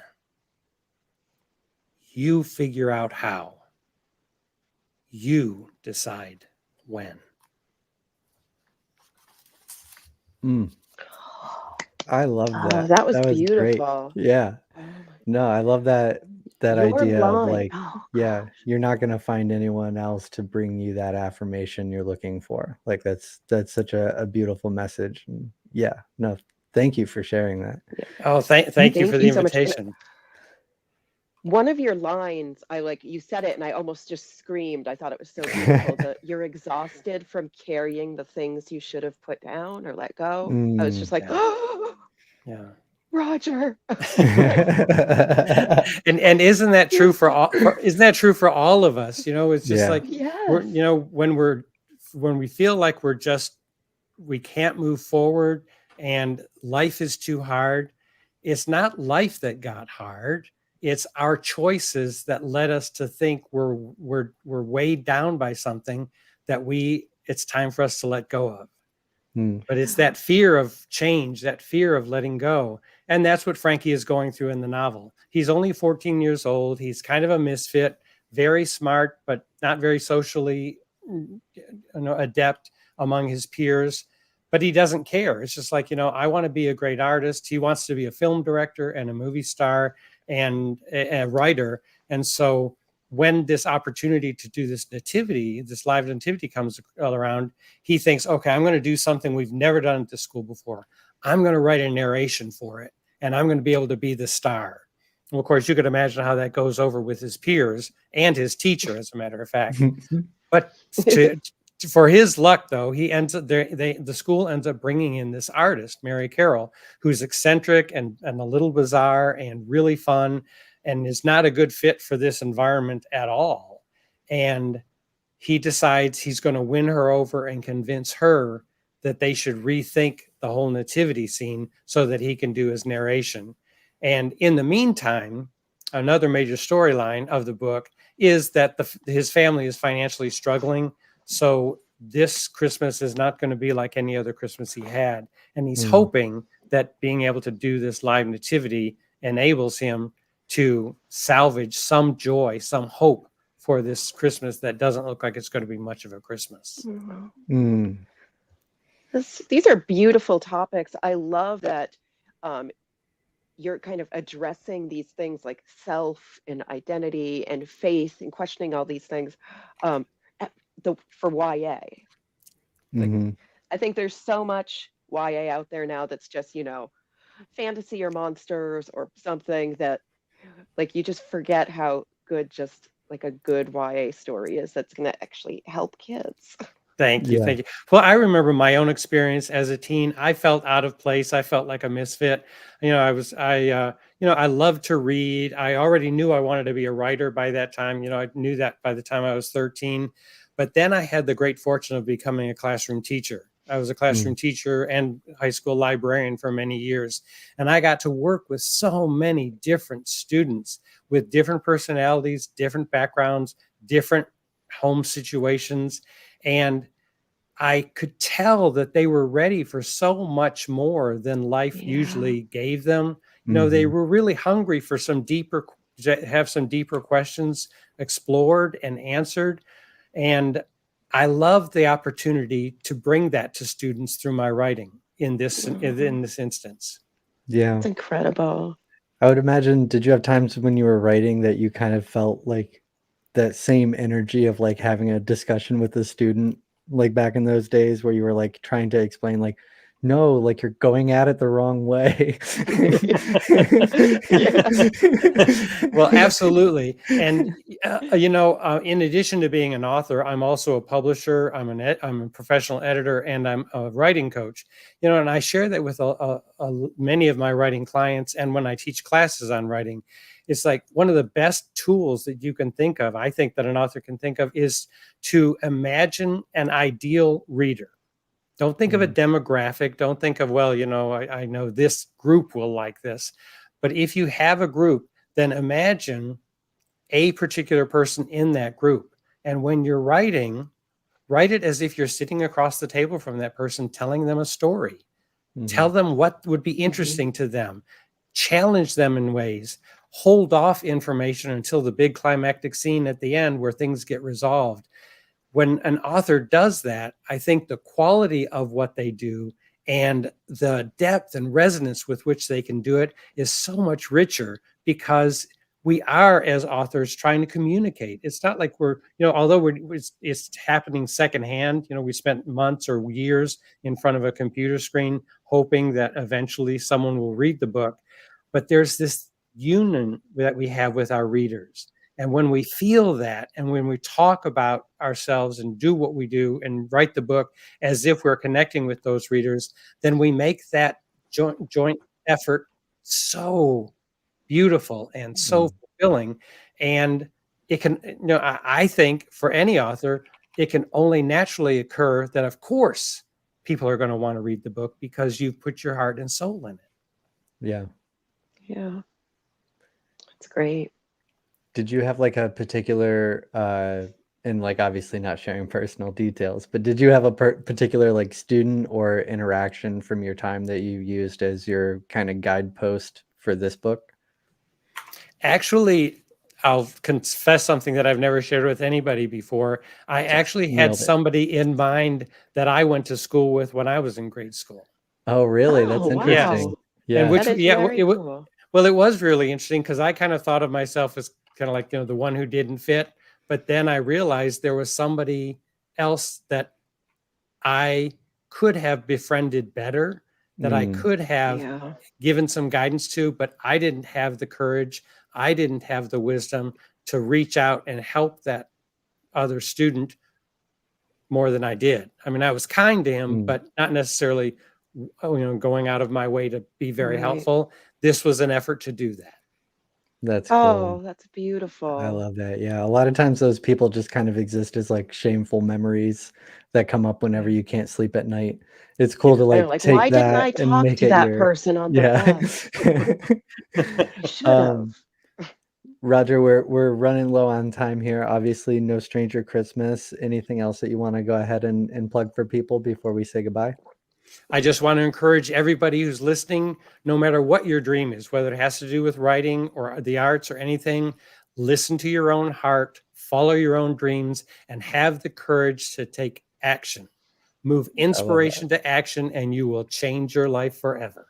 I love that. I'll do snaps Awesome. for that. That was great. Thanks so much, Roger. We really appreciate Thank you so much. on. It was a pleasure. That was beautiful. That was beautiful. I was just like, don't start crying. All right, we're at our one. last guest. Oh no. We're going to bring on Dr. Catherine Hutchinson Hayes. Catherine is the author of A Fifth of a Story and is here to share some of her worst fears and invite others to add to the list with their own worries so that they can live courageously. How's it going, Catherine? Hi, Catherine. Yeah, it's going pretty good. I'm so happy to be here. I love the hat and the glasses. Yes. You're looking great. I think you might have been our only other sun hat. We had a cowboy hat, but Yeah, I was gonna say we had Ann Charles had a Yeah. summer cowboy hat. Oh, wow. Yeah. Cool. Catherine, you were saying that you just wrapped up judging the state winners for another contest as well before coming here. So you are having a long day today. We really Wow. appreciate you stopping by. Thank Yeah, you. it's been a long week. So we wrap up tonight and we close out tomorrow. So yeah, but it's been a lot of Wow. fun. Yeah. Yeah, Well, that's thank awesome. you for Well, taking some time out for us. yeah, happy that in you our could beach join book us. bash. Yeah. Tell us about a fifth of a story and about what you want to share with us today. Yeah. So, well, first of all, I want to share with you some of my fears, right? And they happen to be some of the top fears that people have. So, spiders, Fair. heights, Fair. public speaking, which I do a lot. Yeah. Snakes, failure, Yeah. rejection. I used to be afraid of clowns, but then I was a clown in college. So I overcame that. Death, flying, and I fly a lot. I was Darkness. gonna say you're mentioning a lot of the things that are it's your personality. Yeah. Public speaking, flying, traveling, Writing, reading. reading, sun hats. Darkness. I mean, I still have a nightlight, which is so sad. So do I. Enclosed spaces. I have a reoccurring dream that I'm in this dark tunnel and I'm crawling through it and I can't find a way out. Oh, germs. Awful. I'm a germaphobe. Being alone and deep water. Okay. And I'm a swimmer. I'm in deep water. I don't So, do you prefer to just swim in very shallow water? No, I don't. I love deep water, but I'm scared of it. It's so weird. I can even be in a pool and I'm worried that a shark is going to get me, which is totally irrational. I'm sorry. Jaws did it for me. It ruined a lot of us. It ruined a lot. Yeah. Suffering a major illness. Dogs. I actually have a massive dog, so that's a good one. I'm over that. Thunderstorms, the unknown, losing a loved one, and dentists. So there you have it. How do you leave your house in the morning? I like to imagine that this is how you like introduce yourself to everyone, though. You're like, hello, my name's Catherine. Here's my list. Things for introverts to talk about at parties. It could be like, hi. Yeah. Hello, what are your deepest fears? Yeah, I'm actually a reformed introvert, a reformed shy person. Nobody believes me except for my family. They know that I was seriously shy and I've broken out of that. That's no longer an issue. But I still have these fears. And no, I don't tell people about this at all. If to know me, you might not know about those fears, but a lot of us have tons of fears. Unfortunately, some people are so frozen by fear that they're unable to do things. It compromises their lives. And my book is a fiction book. It's called A Fifth of the Story, and it is a complete fiction book, although it's written from a realistic background. It could happen because of what my husband did. He worked in the military. He was in the Army, and he worked for what would be similar to the CIA of the Army. And so because of that, I have a great working knowledge, and I also have access to experts, so I can write something that is pretty accurate. But this story, where I'm going to read a little bit of it, and the story is about one man's courage and resilience, and he works against the clock to save the lives of two of his best friends and ultimately the freedom that he's fought for as a CIA agent. And he finds himself in this particular scene that he is dealing with espionage, disloyalty, betrayal, and the ultimate test of friendship. And it shows this scene where he's ambushed at a hotel in Washington, D.C. during a dinner with his best friend's family. And he is in the middle of the fight for his life as he tries to protect his godchildren, their mom, and their grandmother. So let's go into this chapter 48. Trembling Brock dropped the flashlight he'd been steadily shining on Patty's family. The darkness engulfed them while he groped the floor, trying to locate his phone. Junior wheezed from his slumped back position on his mother. His baby brother began crying softly. Don't die. Patty's fingers dug into the fleshy part of Brock's upper arm. My kid's in a bad way. He found his phone, turned on the light feature, and let out a breath he'd been holding. Hold the light, please. Junior's got to have that inhaler, she said. Right now. Give me a second. Brock pushed the phone into her hand. 10 seconds later, he was still searching his pockets for Junior's medicine. Don't panic. Focus. Find Junior's medicine. My kid's life is on the line, Patty yelled. I could just... She didn't finish. Patty lowered her chin and began crying. Mrs. Lipset leaned forward and gestured for Brock to move in closer. Baby, I think you may have dropped that inhaler somewhere. Better go back and get it before my daughter kills you. She spoke in a low voice only he could hear. The clock in Brock's head showed anywhere from 2 to 3 minutes since he'd walked into the maintenance room. Mentally, he backtracked his steps, recalling that he'd fallen and knocked so much stuff down. Maybe the inhaler fell out of my pocket then. It was likely. Yeah, I think you're right. When I first came into the maintenance room, I must have dropped it when I fell down. Brock threw his hands up. I promise I'll find it. Hurry, you have to hurry. Patty's hand shook while holding the light, hugging her child to her chest with the other.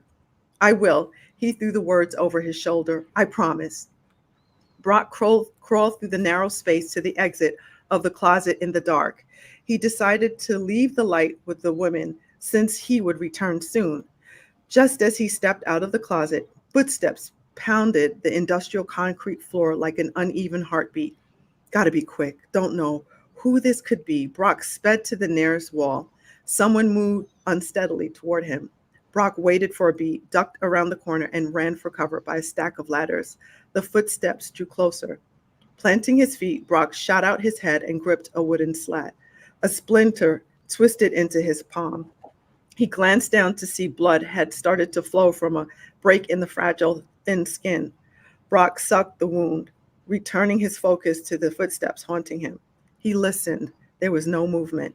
He carefully checked the area all around him. There was no sign of the enemy. It pained him to do so, but Brock shifted and moved his sore limbs as quickly as he could muster. He sped to the area where he'd fallen and searched the floor quickly with his hands. An inhaler lay on the floor next to a paint can. Reaching instinctively with his dominant hand, Brock snatched the medicine and grimaced. Blood trickled from his injured palm. He wiped the wound on a pant leg and tucked the inhaler deep inside an inside pocket of his jacket. I'll be damned if anyone perishes under my watch. He shook his head. It about killed him that he had made a costly blunder that could affect Junior's health. Patty had been right. He'd been careless. No more mistakes. Straightening up, Brock scanned the area. It was all clear. He exhaled, and moved toward the closet. Then Brock's phone buzzed. I forgot about the other phone, the one from the special agents, Berkeley and Dexter. He frantically searched his clothes to locate it. He wrapped his fingers around the small item hidden in an inner pocket. It was a text. CS found dead today. Remembering Shuggs had told him he'd hired a black agent to frighten his ex-wife, Brock swallowed back a mix of dread and angst. Have to text them back after I deliver this medicine. I'll make sure Junior lives to see another day. He waited, listened, hearing nothing except the few deep breaths he took. Pulling the medicine out of his pocket, Brock hurried into the closet. Patty waited for him near the entrance. She grabbed the inhaler from his outstretched hand and crawled into the shadows. Seconds later, the hiss of the inhaler going into the child's lungs bounced against the walls. Junior coughed and cried aloud. Brock took it as a good sign as he sat back and texted the agents. He had to be clear, didn't have room for ambiguity.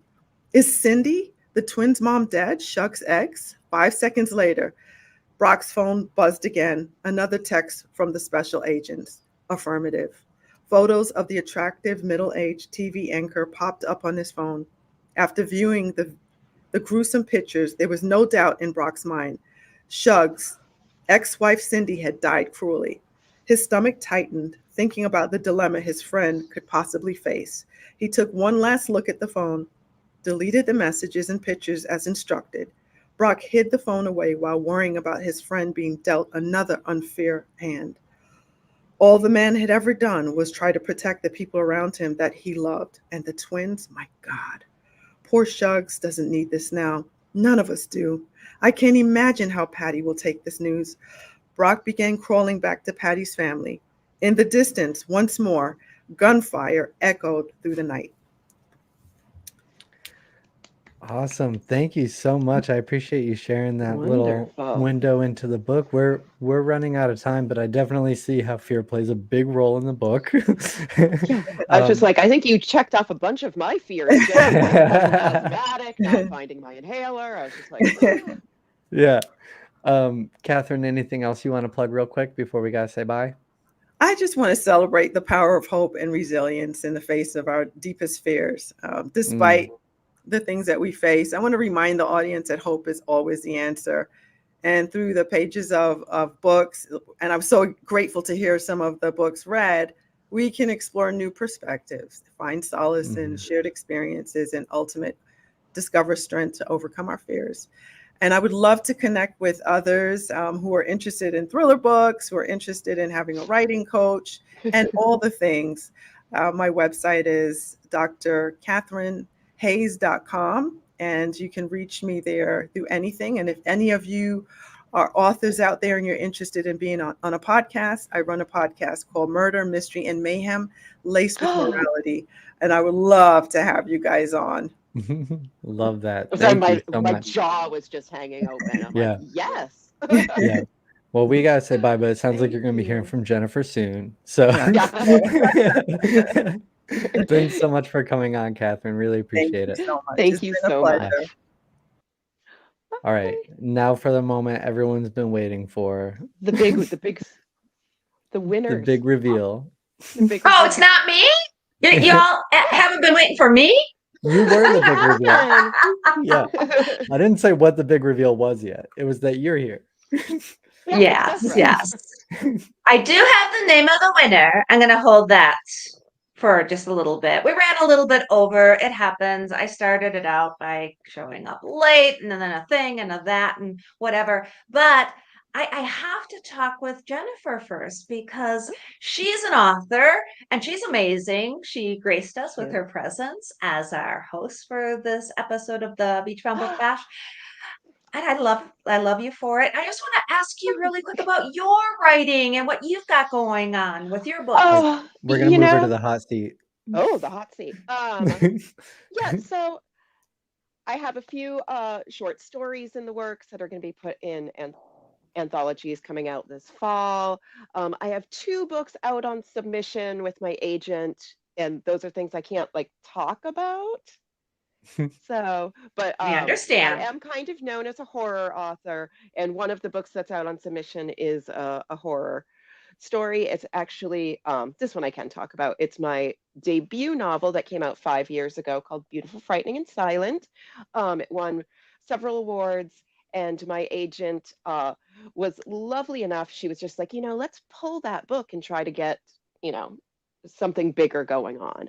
And our friend from BookFest, Mr. Josh Mallerman, was kind enough to write a beautiful introduction to that book. That's awesome. So that's out on sub, and then I have kind of a thriller, women's fiction, crimey book that's out there too. So cross your fingers that I can talk about things soon. But I'm a writer, so I'm always writing. I'm working on a new project now that I'm very excited about. Well, and you're a delight to follow on social media as well. And lots of dog pictures. Dog pictures, haunted dollhouse pictures, which I'm just there for, waiting for that final. Ooh, it's so fun. Yeah. And I will tell you, I have now amassed probably 5 or 6 dollhouses. So this won't be my this won't be my last haunted dollhouse. I might be in the haunted dollhouse business. Oh, I love it. I love it. I didn't even know that was a thing until I saw that on Facebook. I'm like, haunted dollhouses? Why did Yeah, I I miss mean, this? a lot of people haven't really like thought about it or heard about it, but I'm a huge Halloween person. Like that's my jam. I love horror. I like spooky things. And back in the day, my husband and I used to do urban exploring, which is, kind of going into abandoned buildings and taking photos. We don't do Mhm. that anymore because we are afraid we're going to get arrested or hurt or any of those things. So I'm kind There's of an thinking age of it as like, cutoff for those. yeah, exactly. It's not cute when you're in your 40s. Like, oh, I got arrested for criminal trespassing. So now, I'm using that love of abandoned places into this dollhouse and I'm photographing that, and it's safer. It's from the comfort of my own home. I don't have to worry about, you know, Hmm. getting into trouble. I hear you. I hear you. You know, Rebecca Hendricks, the 50s, Yeah. her and her husband do urban explorations too. That's And he so does photography. He fun. takes Oh, really great photos of some of the places Mm, they visit. So you guys should connect on that. That'd be oh, fun. I'll have to look it up. Yes. yeah. Oh my gosh, Yeah. I definitely would. Yeah, it's all about the photography. Yeah. Yeah. Well, Jennifer and James, you guys were magical together. Thank you for hosting this Beachbound Book Thank Bash. you for Thank you. having Yeah. me. Happy to be It was back. fun. And okay, I teased it long enough. The big winner of the Beachbound Book Bash, big old bag full of books, and it includes a books that make you beach bag as well, with books from many of the authors that you've seen from today, and even some of authors that chipped in that you didn't see today. The winner is, and I kind of missed the drum roll. I'm sorry. There we go. There we go. Emily M. Emily M. I won't say your Go Emily M. Congratulations, Emily M. And There's we'll no better email you prize than too. books. Awesome. I know, right? Right. Especially, I mean, that's the thing. I encourage everybody to, look up the authors. So many of the authors, I just got to say this really quick before we sign off. All the sharing from the very beginning, sharing about those awkward party moments, sharing and reading and having fun, just performing and reading. And it breaks a lot of authors really out of their comfort zone. So Yeah. all the way through, I felt like there was this through line of just connecting, like Roger Leslie was talking about, and Mhm. supporting each other, and no matter what, just having fun and Mm. enjoying the summer with books. So I just encourage everybody, you got to get books for the beach anyway, for travel. Grab some of the books from the authors that you saw here today, because I mean, they Absolutely. did this all for you. Absolutely. Yeah. Yeah. There's no way you weren't interested in one of those books. Exactly, because we had books all different genres. I loved It it. was all over the map today. Yeah. And that's the Awesome. fun of the Beachbound Book Bash. Thanks again, everybody. And really quickly, Thank thank you to Nikki and Dave and Bree and Kim and Mickey, not to be confused with Nikki, and Amy, and everybody again who joined us for the Beachbound Book Bash. Thank you so much. Have a great day. Cheers. Yeah. Have a good Bye. one. Cheers.